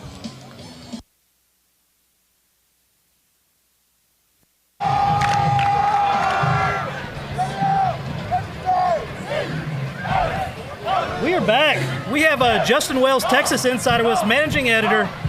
What brings you to Texarkana today, of all things, of all places? Well, for starters, it's number 1 versus number 2 in the state of Texas. If that doesn't get you fired up, I don't know what will. Well, who are you here looking at the most tonight? That's the fun part. There's at least 7 or 8 Division I talents on both sides of the field. Really sticking out at Carthage is Kelvonte Dixon and Tykees Crawford, both Arkansas pledges, both dynamic players. Crawford has come so far in the last couple of years with his development. Give Coach Surratt a ton of credit. And then Pleasant Grove, I mean, they're just loaded. You start with Ben Harmon, their quarterback, the leader. Running back Bruce Garrett's committed to BYU. Landon Jackson's one of the top defensive ends in the nation. Marcus Burris is also one of the top defensive linemen in the nation. Nick Martin is a diamond in the rough that's going to have some big offers. I could go on and on, Coach. Yeah. What do you think about the Torrey Phillips? Okay. Hope, Arkansas. He's one of those guys. I'm actually kind of I'm curious about him. I want to meet him. I want to kind of get to know him. I asked Coach Gibson a little bit about him. It's one of those things where he could have another monster on the way. But I know he's got the big thing here is it's all about the program, and so he's going to have to wait his turn. Man, you just have to. You must have the greatest job in the world. Doing what you do. It's a fairy tale. If I'm not here on a Friday night, I'm fortunate enough to cover the University of Texas on Saturdays. And so, I mean, it's a fairy tale, guys. I'm more blessed than any person you have ever met. Can you share with us what you think about the atmosphere here tonight? Oh, this is spectacular. You have to understand, Mike Roach was on a little bit earlier, and he's a good friend of mine. We started coming over here probably a year or so ago, and we recognized how special this place was. And that word gets used a little too much, but it really summarizes what Coach Gibson from top to bottom has built in this area. And you can see it right here. There was a line out to the parking lot at 4 o'clock, 3 hours before kickoff. Carthage is going to bring the entire city on the other side there. This is what high school football is all about, and I'm just ready to get it going. Sir, earlier somebody brought up the fact that both these teams can win the state championship with Division I, Division II, and they have the unique opportunity to play each other head-to-head for bragging rights to who the best team in the state of Texas is. What do you feel about that? I think it's, if you look at 4A, and, we watch a lot of high school football in Texas. If you look at 4A, Carthage and Pleasant Grove, Carthage is really the standard. I believe they've had six rings in the last 9 or 10 years. They have really supplanted themselves as the beast of East Texas. Pleasant Grove's on that come up. They've been to the state championship the last 2 years. This year, that might be their most talented team that Coach Gibson's had. And so, with the fact that they couldn't, they do Division I, Division II, that's an argument for another day. But the fact that we get to see number 1 and number 2, we may get a title-like atmosphere in early October. I need you to send a bad email to whoever moved Carthage to number 2. I'm not happy about it. I really wanted 1 against 1. Who did that to us? Come on. I'm lucky enough I don't get to make those judgments. Well, what are you expecting? Can we get a prediction out of you right here in front of these Pleasant Grove Hawk fans? Absolutely. I've gone back and forth all week long. I've done a lot of research. Both these teams come in real good shape, real good health for the most part. I think it's going to be a 4-quarter game. I think that it's going to come down to the last couple minutes of the game just because you just got two sides that are just going to beat on each other until one taps out. But honestly, I think Pleasant Grove has the advantage from being at home.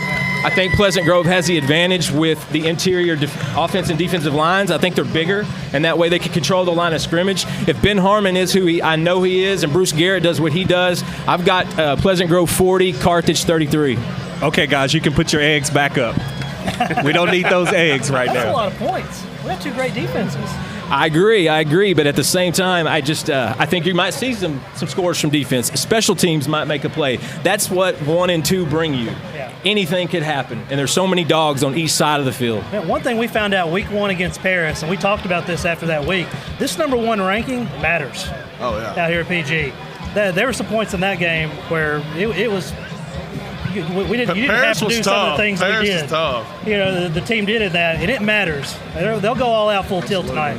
Pleasant Grove has to understand they're now becoming the hunted. I mean, they were a hunter for so long. Now they're the hunted. They've got the target on their back, and that's just a symbol of how far this program has come. And one of the reasons I make this trek from Tyler, Texas, over here, just because I love being around great coaches, great players. If you ever come to a Pleasant Grove practice, it's one of the most well-organized, calculating, precise. Every movement counts. Every rep counts. It's just a special place, and so you're going to get everybody's best every week. It's just a matter of all the success they've had. My first time here was before two-a-days. My staff and I came in and watched a weight room workout for a film we were doing, and I left there thinking that right there, that they put on a show for us. You know, I said, there's no way it's like that every day. Started coming a little bit more and a little bit more. My Lord, this is insane, you know?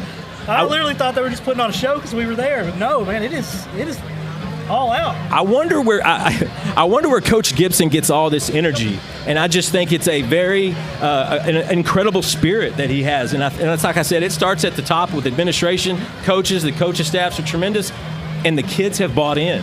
When it's a player-led program like what they're building now, and you've got a guy like Coach Gibson with all the energy in the world, good things come. Oh, yeah. You know, one thing, too, we can tell with Coach Gibbs is he really cares about the kids. Absolutely. And when the kids buy in and they know their coach cares about them, you will get the best out of them. Well, in this day and age, with recruiting being so publicized with social media and things, you know, some coaches haven't bought in completely to that. They don't want it. They feel like it's a distraction to the team or to the players, where it's actually doing your kids a disservice. You almost owe it to those kids. They've worked for you to get out there and push. Coach Gibson does that. He goes out of his way, above and beyond, to make sure his kids are noticed, to make sure college coaches know what's going on, transcripts are updated. When you have that, there's nothing more a high school football player could ask for. I agree. As far as tonight's matchup, I think where Pleasant Grove's got to win is going to be our front seven on the defense, and this is going to be the biggest offensive line that we've played this year. Where do you see Pleasant Grove being able to stop their O-line and even their depth in their O-line? Well, I think it starts in the middle with Marcus. Marcus is going to have a big game because there's going to be some gap control there, and Marcus is going to have to flex. I think the best matchup is going to be when Landon Jackson's on the outside of Tykees Crawford. I'm one that I feel like Crawford might be one of the best offensive linemen in the state. I know Landon's one of the best prospects in the country. I'm really looking forward to that matchup because that's meat on meat. That's D1 on D1. And so that's why I kind of side with Pleasant Grove tonight, because I think they're going to win in the trenches. I think they've got the offensive line, and they certainly have the defensive line. I just can't wait for it to get started. Well, I know that this is going to be the exciting part for me, but I think tonight Landon may get more one-on-one because of the other D1 across from him. And it's going to be interesting to see them going up against each other. I mean, I think that's going to be a phenomenal matchup all night long. I don't know if you watched last year. That was the matchup last year, and Crawford got the best of them. And don't think for a second that hasn't crept into Landon Jackson's head for the last 12 months. It may have been circled. Yeah. So there's some debts to be collected tonight, and I know Landon is as focused as anybody. I think Ben right there. Debts to be collected. I love it. Ben feels the same way. I think he's had this game circled since last year as well. He sort of took it a little personal towards the end of the game. You know, we had it going and lost it. I'm excited to see what Ben's going to bring tonight. Landon's added a lot of strength and size in the offseason. He's going to be ready to play tonight. With that size and athleticism and his desire, his mentality, great parents, great support system, I consider it a privilege to know Landon pretty well over the last 2 years, and it's just a blessing to get to know him and get to cover him in high school, and maybe one day I might cover him in college as well. Yeah, when your dad's 6'11" and your mom's 6 foot, you know. I saw his little brother yesterday. I'm like, my God. I asked you're so tall. I was like, so you play basketball, right? Morgan, you're only 5'6". I'm all of 6'1". Well, from a very selfish standpoint, I hope you get to see him and cover him on Saturdays as well. Hook him. No joke. Let's do this. Hey, we appreciate your time, man. Great interview. Let's go to commercial break, and we will come back with Superintendent Chad Pirtle.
We're back from Pleasant Grove Stadium. Superintendent Chad Pirtle with us.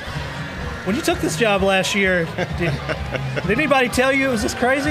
Well, no, not at all, not at all. And crazy, I don't know if crazy is the word, but remarkable is what comes out to me. I mean, if we get a shot at the fans, it's pretty amazing right now, and it's been like this and just filling in, especially the berm down there that we opened up for this game, since about an hour and a half before the game. Yeah. You got people down there with blankets laid out. I see a guy looks like he has a float. That's from the a best swimming seats pool. in the house, though. It's beautiful, and there's a great view from down there.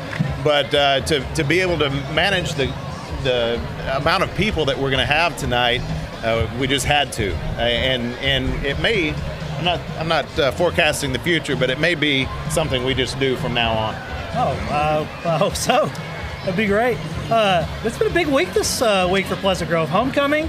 I was fortunate enough to kind of see some of the parade. A lot of work went into that. We've had a big homecoming week, which Monday we were off, but we had the parade on Tuesday, which you guys got some coverage on, and we appreciate that. But the floats in the Pleasant Grove homecoming parade are state championship quality floats. It's pretty amazing. I was impressed.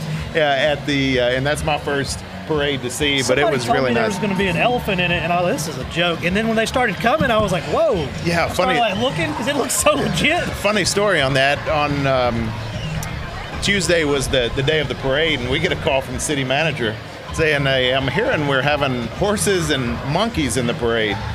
And our director of school services, Bill Harp, he made a phone call and said, "Hey, you know anything about this?" Well, they were going to dress a horse up like an elephant, and there really was going to be a monkey in the parade. And so I'm telling you, these floats are full tilt. They are full tilt. And so we had to, because it's against the city ordinance, we had to draw that back a little bit. Oh, man. Well, the city have to run everything. Yeah, well, I don't know about that. They're gracious to us and great partner for our school district. But we were kind of scratching our head, like, really, there's a monkey in our parade? Yeah. But that's the truth. There was really going to be a monkey in our parade. Man, we had Shelby, Brooke Marshall, Todd Marshall. A lot of work went into this morning. I know it's the first time something like that's been done. We had a great time being there. How was the experience for you? It was great. I mean, it just made me proud because you have our students that came out a little bit early for the experience, but just like they do every time, they come out and perform, and they come out and it's really, really, really good.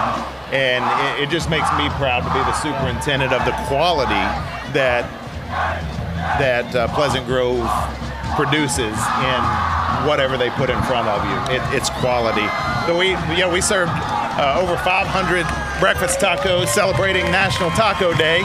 Don't know if you knew that, but National Taco Day, and then we're really happy to be able to celebrate our class reunions. Oh, yeah. We have a couple of class reunions tonight. And I was talking to somebody today, and I said, you know what I hope that our classes that are coming back, I hope they come back and experience this and where Pleasant Grove is right now, and experience this and walk away from this thing going, wow, I'm so proud of my high school. I'm so proud of my school district.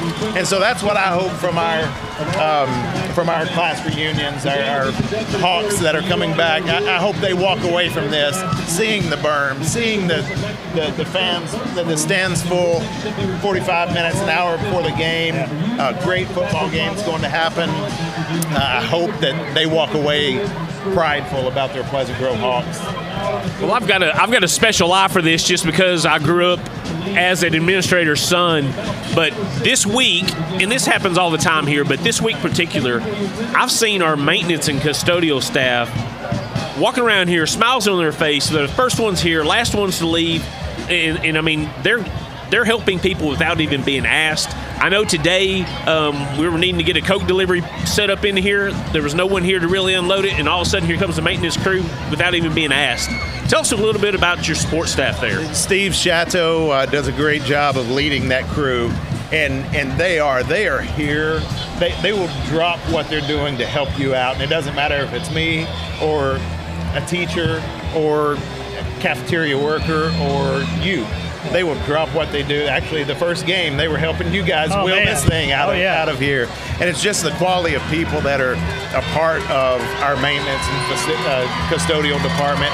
We actually, on Monday, it was the National Custodian Day, and we had a big lunch for our custodial staff. I talk about taking care of our people, winning the state championship and taking care of our people. And that's an example of what we're doing. We're celebrating those people, because if we didn't have those people, we couldn't educate the students doing their work. We couldn't educate the students like we need to. Let's do this real quick. Let's, well, it looks like they're not quite ready just yet. Tell us a little about tennis had a big week, right? Tennis had a big week. A couple big wins this week.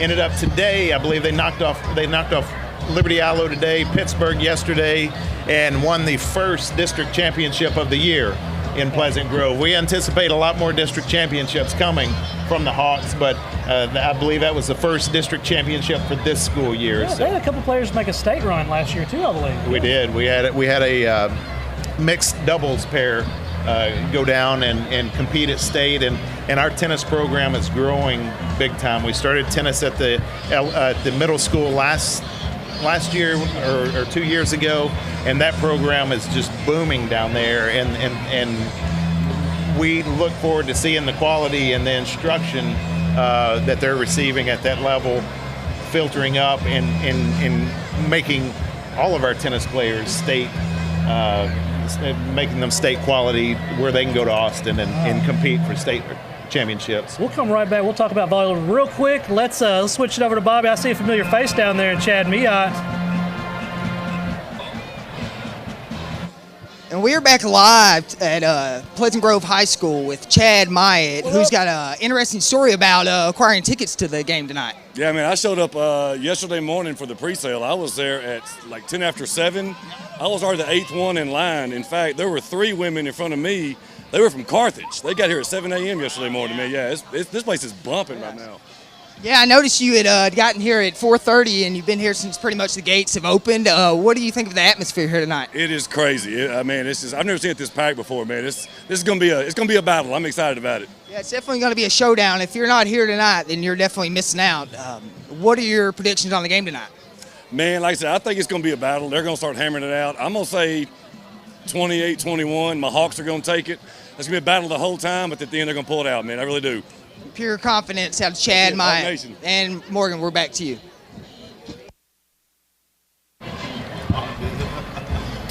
All right, we are back. Tell us, volleyball, are they playing right now? They played Carthage today. I think came up a little short against Carthage today in 4 sets. So, but they defeated Pittsburgh on Tuesday, and very proud of that. And they're having a good season. Look forward to how it ends up, and then what happens in that playoff run that they'll make. Yeah, I was talking with Coach today, and as we spoke with her this morning, she lost 7 seniors last year. Speaks very highly of her senior class this year. She feels very confident they're going to go deep in the playoffs. Yeah, I think so too. But I think they're a young team too, and those seniors are very valuable to the team this year. But I think there's a pretty nice excitement about what the future holds for our volleyball team too. I know she's going to bring big things. Did she tell me she's been here 20 years? Coach Colvins is an amazing person, an amazing coach, and you can just, when you're around her, you see it, you feel it, and she does a really good job on the girls' side of our athletics. Did she play here as well? For like 2 or 3 years. I don't think. I'm not sure the answer to that. I thought she told me. I thought she said she did play here. Yeah, she graduated here. She graduated here. So. Yeah. So the elementary school. Shout out to the construction crew for breakfast this morning. Yeah, Abholtz came in and made a lot of food this morning, and it was a whole lot of it was devoured by our students and everybody that came to our morning pep rally this morning. But the Margaret Fisher Davis Elementary School is on schedule, and we've poured concrete. We're starting to go vertical. Our second phase of concrete, second pour, was poured about 3 o'clock this morning, and they anticipate Monday or Tuesday starting to go vertical on that part. I'm not sure whose idea it was to put the PG flag and the American flag on top of it, but I like it. You like that, don't you? I do too. I do too. So looks like we have homecoming going on behind us. Let's take a camera to homecoming, and we'll just kind of talk about it. Calling on her first to pick her up when her car runs out of gas. Georgia plans to attend either Baylor or Ole Miss and pursue a career in entrepreneurship and corporate innovation. That's Jackson. Ladies and gentlemen, Georgia Blair Cobb. Beautiful. She has a beautiful dress on. Our third nominee is Jessica Dawn Coleman, daughter of George and Valerie Coleman. Jessica is escorted tonight by her dad, George Anthony Coleman. Jessica is a 4-year member of Curtain Call Productions, a PG Theater Arts Community Ambassador, a prose and poetry competitor, a member of Student Council, PG Tribe, International Thespian Society, and a volunteer at the Community Cafe at Williams. What a night for this homecoming. You think they'll ever forget this? Not at all. It's also got to be a very special night for the parents of these girls that are on the homecoming court. I mean, what, you couldn't ask for a better homecoming show. Whole 9 yards here. So, yeah, you've been around this team and community for your entire life. Yeah. Right? You ever seen anything like this? It is phenomenal. I mean, I was here when this field was just the practice field, nothing but dirt and grass. And to see as many people here tonight, see as many people on the blankets on the berm, and I mean, it's starting to get 2 and 3 deep on the fence, and I would imagine it's going to end up being 6 or 7 deep on the fence row, and I mean, it is almost full everywhere, and probably the seats that aren't being filled up right now, they're probably getting popcorn and peanuts and Cokes. I had a friend of mine call me around 6 o'clock or so, and he was asking me what it looked like. I was like, only thing pretty much open is the reserve seating. You know, I mean, you can get up high or down on the berm, but it filled up really quick. Guys, being where I'm from, I've been to a lot of big games, and I have yet to see what I'm seeing so far tonight. This is a great atmosphere. Great night of weather. Oh, man, thank goodness it's not hot. We didn't have to unload or load our stuff today. Shout out to these PG kids. I think it was meant to happen because this morning I come out of the house and it's raining and I'm like, no, not today. And we get there and it's raining and then it blows through, and since that, the rest of the day, it's been relatively nice day. It was humid for a little bit, but right now, it's perfect. Well, so far everything has worked out, and I hope it continues on until the end of the ball game and PG gets that W. I want to take a quick second, recognize a couple of our presenting sponsors. State Bank has came on about 3 weeks ago. Been a great partnership for us, as well as Texarkana Emergency Center. A lot of great things in the community. Shout out to them. Any of your banking needs or medical care needs, Texarkana Emergency Center is there for you. Let's get back here. And pursue a career in entrepreneurship. How long have you been around this community? Has it literally been your entire life? Yeah, my dad actually started as the junior high principal back in 1977, and I've been running the halls ever since. Matter of fact, most of they probably replaced them now, but a lot of the desks that the teachers have at the high school I've actually put together back in 1986. Wow. But I definitely bleed a little black and gold, and it's just incredible what the program and what the district academically. It's just exciting to see all that. We had the choice when we moved back to Texarkana, and we put our kids in the Pleasant Grove district, and we've been extremely pleased with that. With that move. So how does this? It's been a long time since I've been to a homecoming. How does this work? Are all these girls seniors? Or? They are, and everybody is going to learn who our homecoming queen is in probably about 7 or 8 minutes. So there's going to be some excitement, and my daughter is actually in this grade, and every single one of them on the homecoming court tonight would be deserving. It's just an amazing group of girls, and I'm excited to get this pageantry named, and let her take her seat as the queen, and I'm ready for some football. Oh man, I'm ready for this one for a while. Absolutely. Looks like we've got about for this all season. I growing up, my dad used to take me to football games all the time, and I specifically remember going to a Longview John Tyler when John Tyler was the biggest name in high school football in the state of Texas, followed by Longview Lufkin. When Lufkin was coming into their powerhouse with, I can't think of Johnny Outlaw was the head coach there. You probably remember that time. Yes, sir. And so I've been around a lot of great environments from a very young age, and what I'm looking at here and able to describe is at 5:30 they opened the gates. Everything other than reserved seats were filled by 5:40. The end zone, they're packing with people right now. I just, what a great time for these kids. These players, cheerleaders, showstoppers, band. What a great time to have both schools on showcase tonight. Well, what I've been so impressed with is how many young people that I've seen. Girls are running around with the little cheerleading outfits. The boys are running around with the football jerseys on. And so, we are starting a legacy, and it's going to be fun to watch Pleasant Grove moving into the future. I think one of the most special things about tonight is that the flag guys are running really hard already. They're setting the tempo early for this team. I enjoy the student section over there when the game gets cranked up. They're going to get rowdy. Number 22, I've been telling 22 all night, the hype man. We're going to need him tonight. Ladies and gentlemen, he's a great hype. Some of these girls pulled out all the stops with these dresses. Boy, I'm telling you what. Some of these dads' pocketbooks are going to be a little bit lighter. Kaylee's escort is named by her dad. How was your pocketbook after homecoming with your girls? Well, we actually, after our second dress, the first one didn't quite fit. It really isn't too bad, but you got to do it. Kaylee also received the nutrition and wellness. Believe it or not, she did not let me help her pick it out. In her free time, Kaylee enjoys eating her mom's home-cooked meals and hanging out with her friends. 22 minutes to kick off here at Pleasant Grove Fox Stadium. Texarkana Game Day pregame show. Appreciate everybody watching. We'll bring it up to you all the way to kickoff. After kickoff, you can catch it on your local radio station. We will be back at halftime for a halftime show, tell you everything we saw during that first half. And that will be followed by a postgame show. We will interview the players, coaches, parents, everybody. It'll be a great time. And an All-American cheerleader. She was a member of KEX. I mean, more people are still rolling in. This is going to crazy. be a I can't believe packed anybody house. would show up late for this. Packed house. You know? There's no showing up late. They're probably parked at Central Mall. That's probably the only place you could possibly Tony, you could have park loaded right up now. about 50 people in your truck and brought them over here. I don't know. My truck's big enough. It's big enough to take up 3 parking spaces. I know that. So, Jay, what's about to happen here? Well, I believe we've got one more left to name.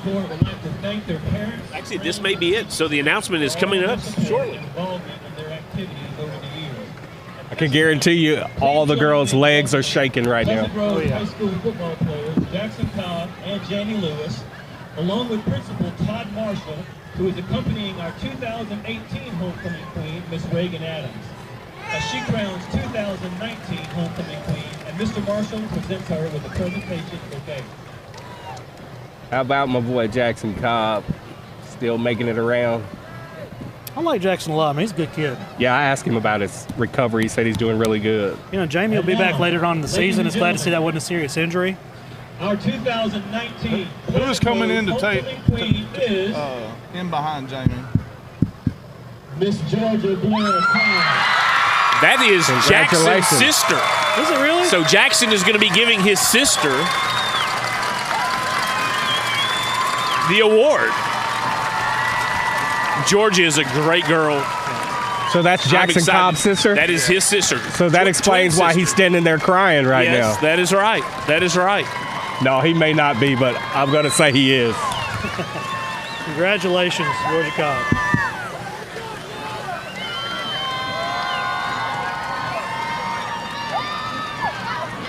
A little brother and sister hug. You can't beat that right there.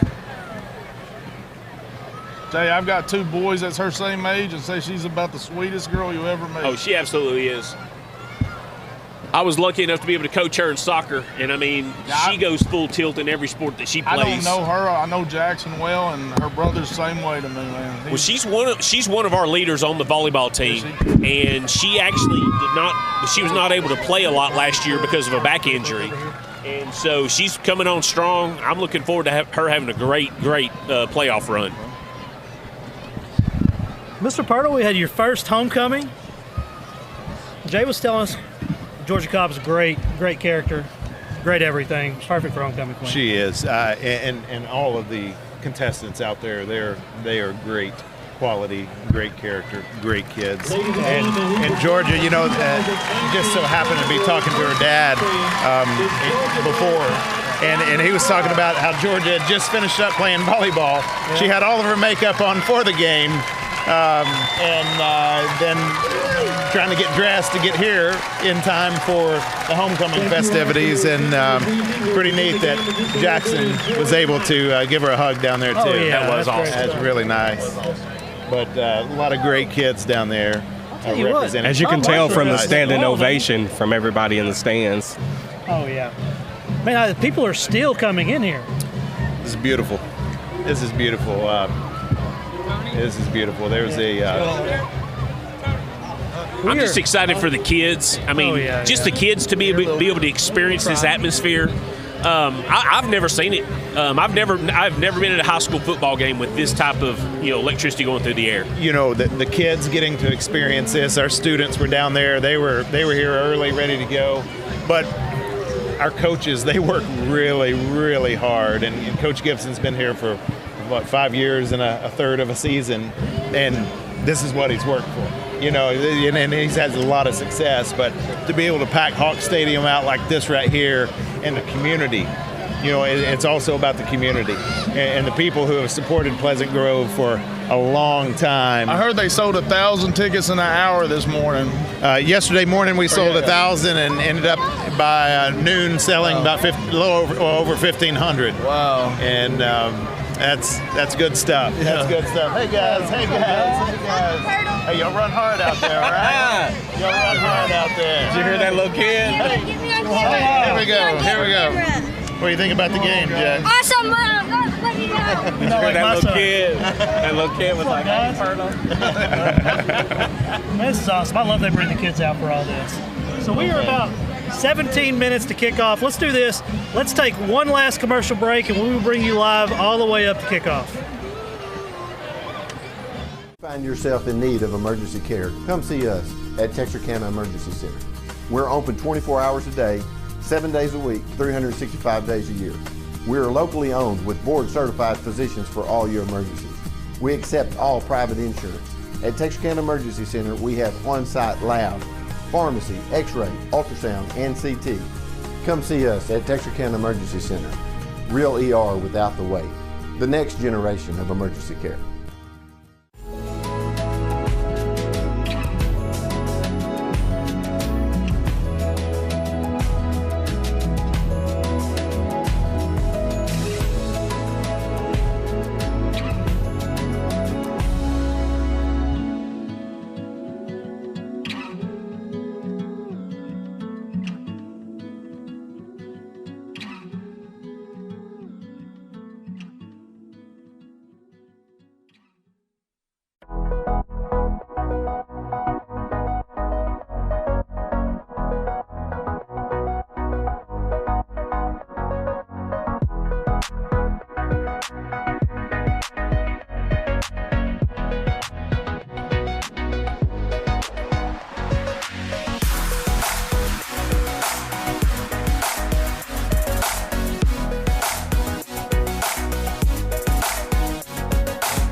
Let's go. You want to take my seat?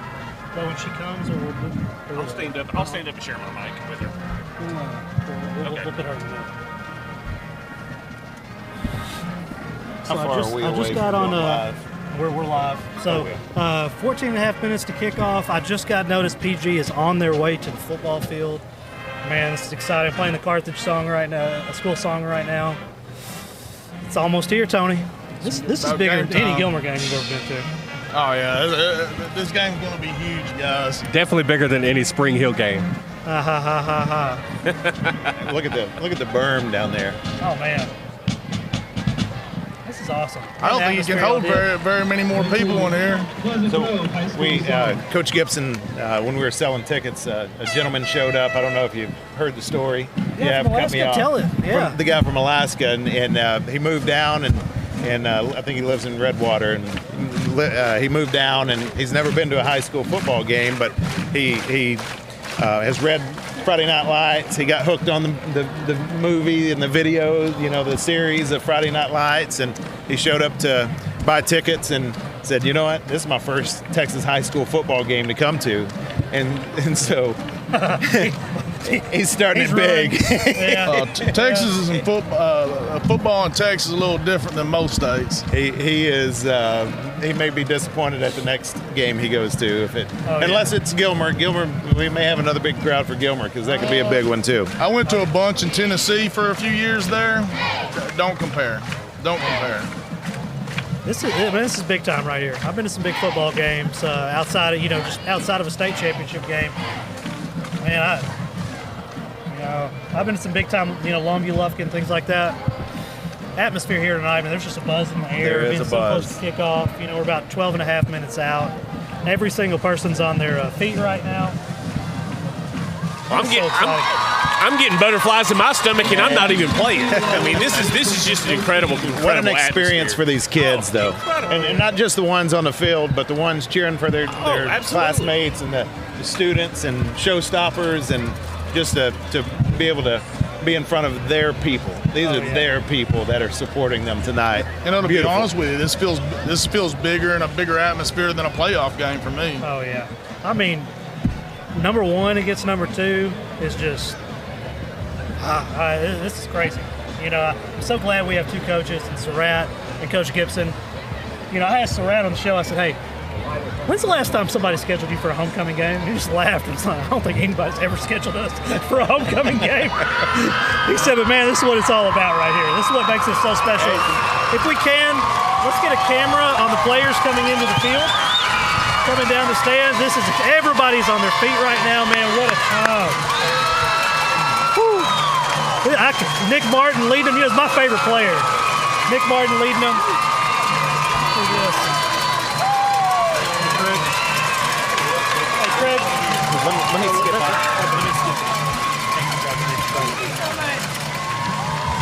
You want to sit right here? Yeah, have a seat. We have our homecoming queen, Georgia Cobb, with us. Can you think, like, fairy tale, win homecoming queen, and have this kind of crowd? I did not even imagine ever winning homecoming queen or being in front of this crowd. It's crazy. So crazy. When they announced your name, we were looking at your brother, and I think he was more excited than you were. He knew I was so nervous all day because I get so nervous so easily. It's like a way of kind of coping with it. I know that's so different, but I was nervous all day, and he was like, "Calm down, you got this." And I was like, "Okay," I didn't believe him. Congratulations, young lady. My boys, I don't know if you know Macaulay and Drew Langford. Yes, sir. They speak so highly of you. Every time I've spoke to them, they're like, "She's the sweetest girl we know." So I just wanted to let you know that. You won, and people are literally like, great character, beautiful young lady, does everything the right way. Congratulations. Thank you for coming on our show. Thank you. Great job on picking up. Great job, Georgia. I finished a volleyball game about 30 minutes ago. That's what I'm saying. Let's do this. The Pleasant Grove players are about to run out of the tunnel. Man, this is exciting time right here.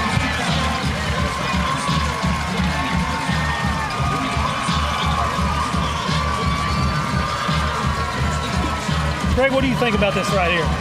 Oh, it's really nice. I'm just excited that it's not 98 degrees right now. Well, I would still be excited if it was 98 degrees with this kind of quality football we're about to watch. I'm not going to lie to you, though. This makes me feel a lot better for me. I love this weather. Yeah. I love it. Man, I'm glad to see my boy Nick coming down and leading the team, man. Nick looked like he was highly upset. Yeah, I think he's one of the most underrated players in the state of Texas. And there's no one more pumped up on the field than Nick, too. Oh, yeah. He's an exciting player. This is going to be great. This is going to be great. Every single person right now is on their feet in the stands. This is a crazy environment. Carthage brought a huge crowd, too, man. The entire other side of the stadium, there's Carthage people everywhere. City of Carthage is definitely shut down. Oh, yeah. See Dr. Young's watching. Shout out to Dr. Young. Man, he did so great this morning. It's so much fun having him on when he's here. Yeah. Yeah. I see some cutouts of Nick Martin up in the stands. Mark Burris. Oh, man. There ain't nothing better than cutouts of nothing better than this right here. I hear a helicopter. There it is, circling around up top. The University of Arkansas helicopter carrying the head coach, University of Arkansas. What an entrance to make. Right on time, too. Right on time. Boy, he is on time, isn't he? Now that's awesome right there. Hey, that's big time right there, guys. Yeah. What was I? It's up to you. Okay. All right. Superintendent Pirtle's going to go meet Coach Morris. Well, look at this. This guy's circling the field. We talking about making an entrance. He's going to circle the field on us. Well, that's How awesome great. is that? That is great.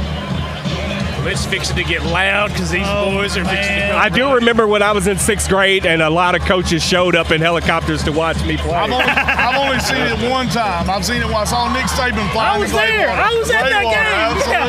I'm like, whoa. They come in to watch the big running back. Look at it. Circling the football field right here.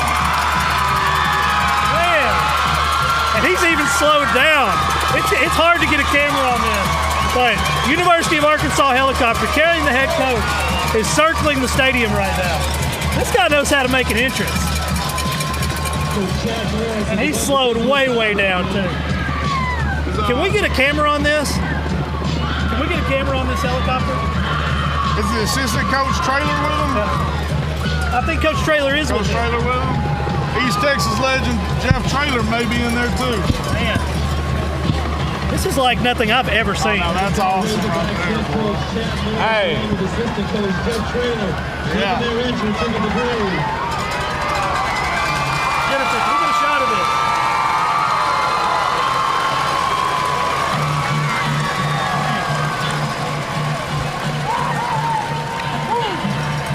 What a way to make an entrance. How exciting is that?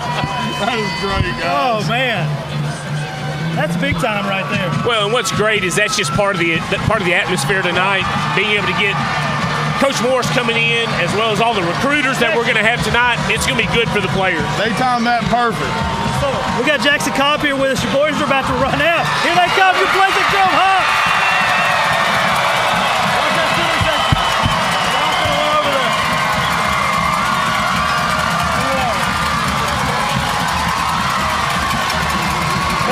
Environment this is. So Jackson, are they ready to play?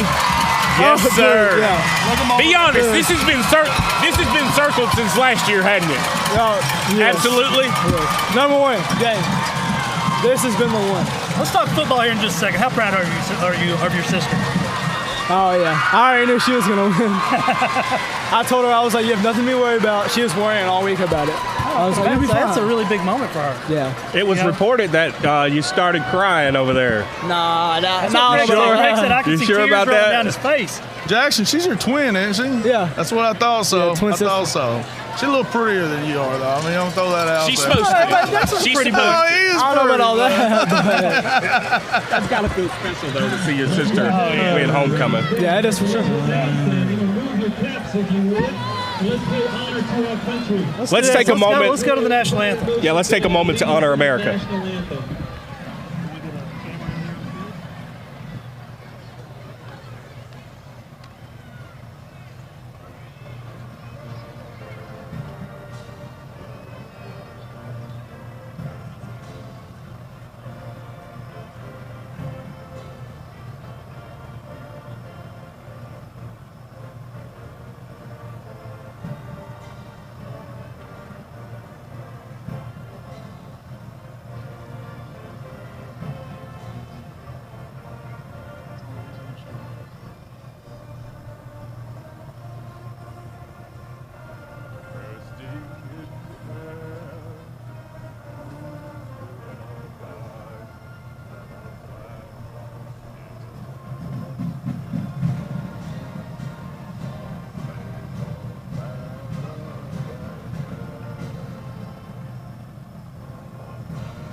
We're 4 minutes from game time. Less than 4 minutes away from kickoff. Jackson, man, we really hated to see you get hurt that very first week. I mean, I know it's just heartbreaking. But tell me, what is the mood and feel and vibe been this week? Some people say homecoming is like a distraction or whatever. I think it just gets us pumped up. Yeah. Like we've been pumped up all week. Nobody's been able to sleep. We've just been thinking of this moment right here the whole week. Even me, I'm not even playing. Did y'all enjoy this morning? Oh yeah, good time? I loved it. Yeah. Oh man, that's awesome. Yeah, that's crazy. What are we going to see? I mean, they're about to play. Tell us what we're going to see from PG on offense tonight. We're going to come out firing. We're going to play our game. That's what we're going to do, and play it hard every snap. I'm not worried. So defensive side of the football, are they having to scheme any different for a team like this? This Carthage has a lot of like different formations and stuff. That's just all we got to adjust to, really. Just more adjustments than usual, but nothing else really. I expect them to throw a lot tonight. I do too. Have you seen anything extra that maybe the coach has been working on this week as far as our cornerbacks? Because I mean, I think they're going to get thrown at tonight. Yeah. And I mean, I think they'll step up. But I mean, it's going to be a good scoring game tonight. Yeah. Really, he's just trying to do the same thing we've been doing every week. Chapel Hill, they threw a lot last week, but I expect Carthage to throw Jackson more than they do usually. Heard Jamie got hurt last week, and to me, he's a big part of stopping the run for y'all. Y'all think y'all have someone to fill the good void for y'all there? Yeah, I think we'll be fine. Stopping the run, we're going to stop the run. I'm not worried about that. Absolutely. All right, guys, we are 2 minutes to kickoff. Fans are on their feet. We're a little close to the field. Join us back for our halftime show. We'll tell you everything we saw and bring you the Pleasant Grove, the Bionic Band. They're having their full performance tonight. I know. I'm excited to see. to see They're it. really, really good. So we'll see you at halftime. Thanks for watching.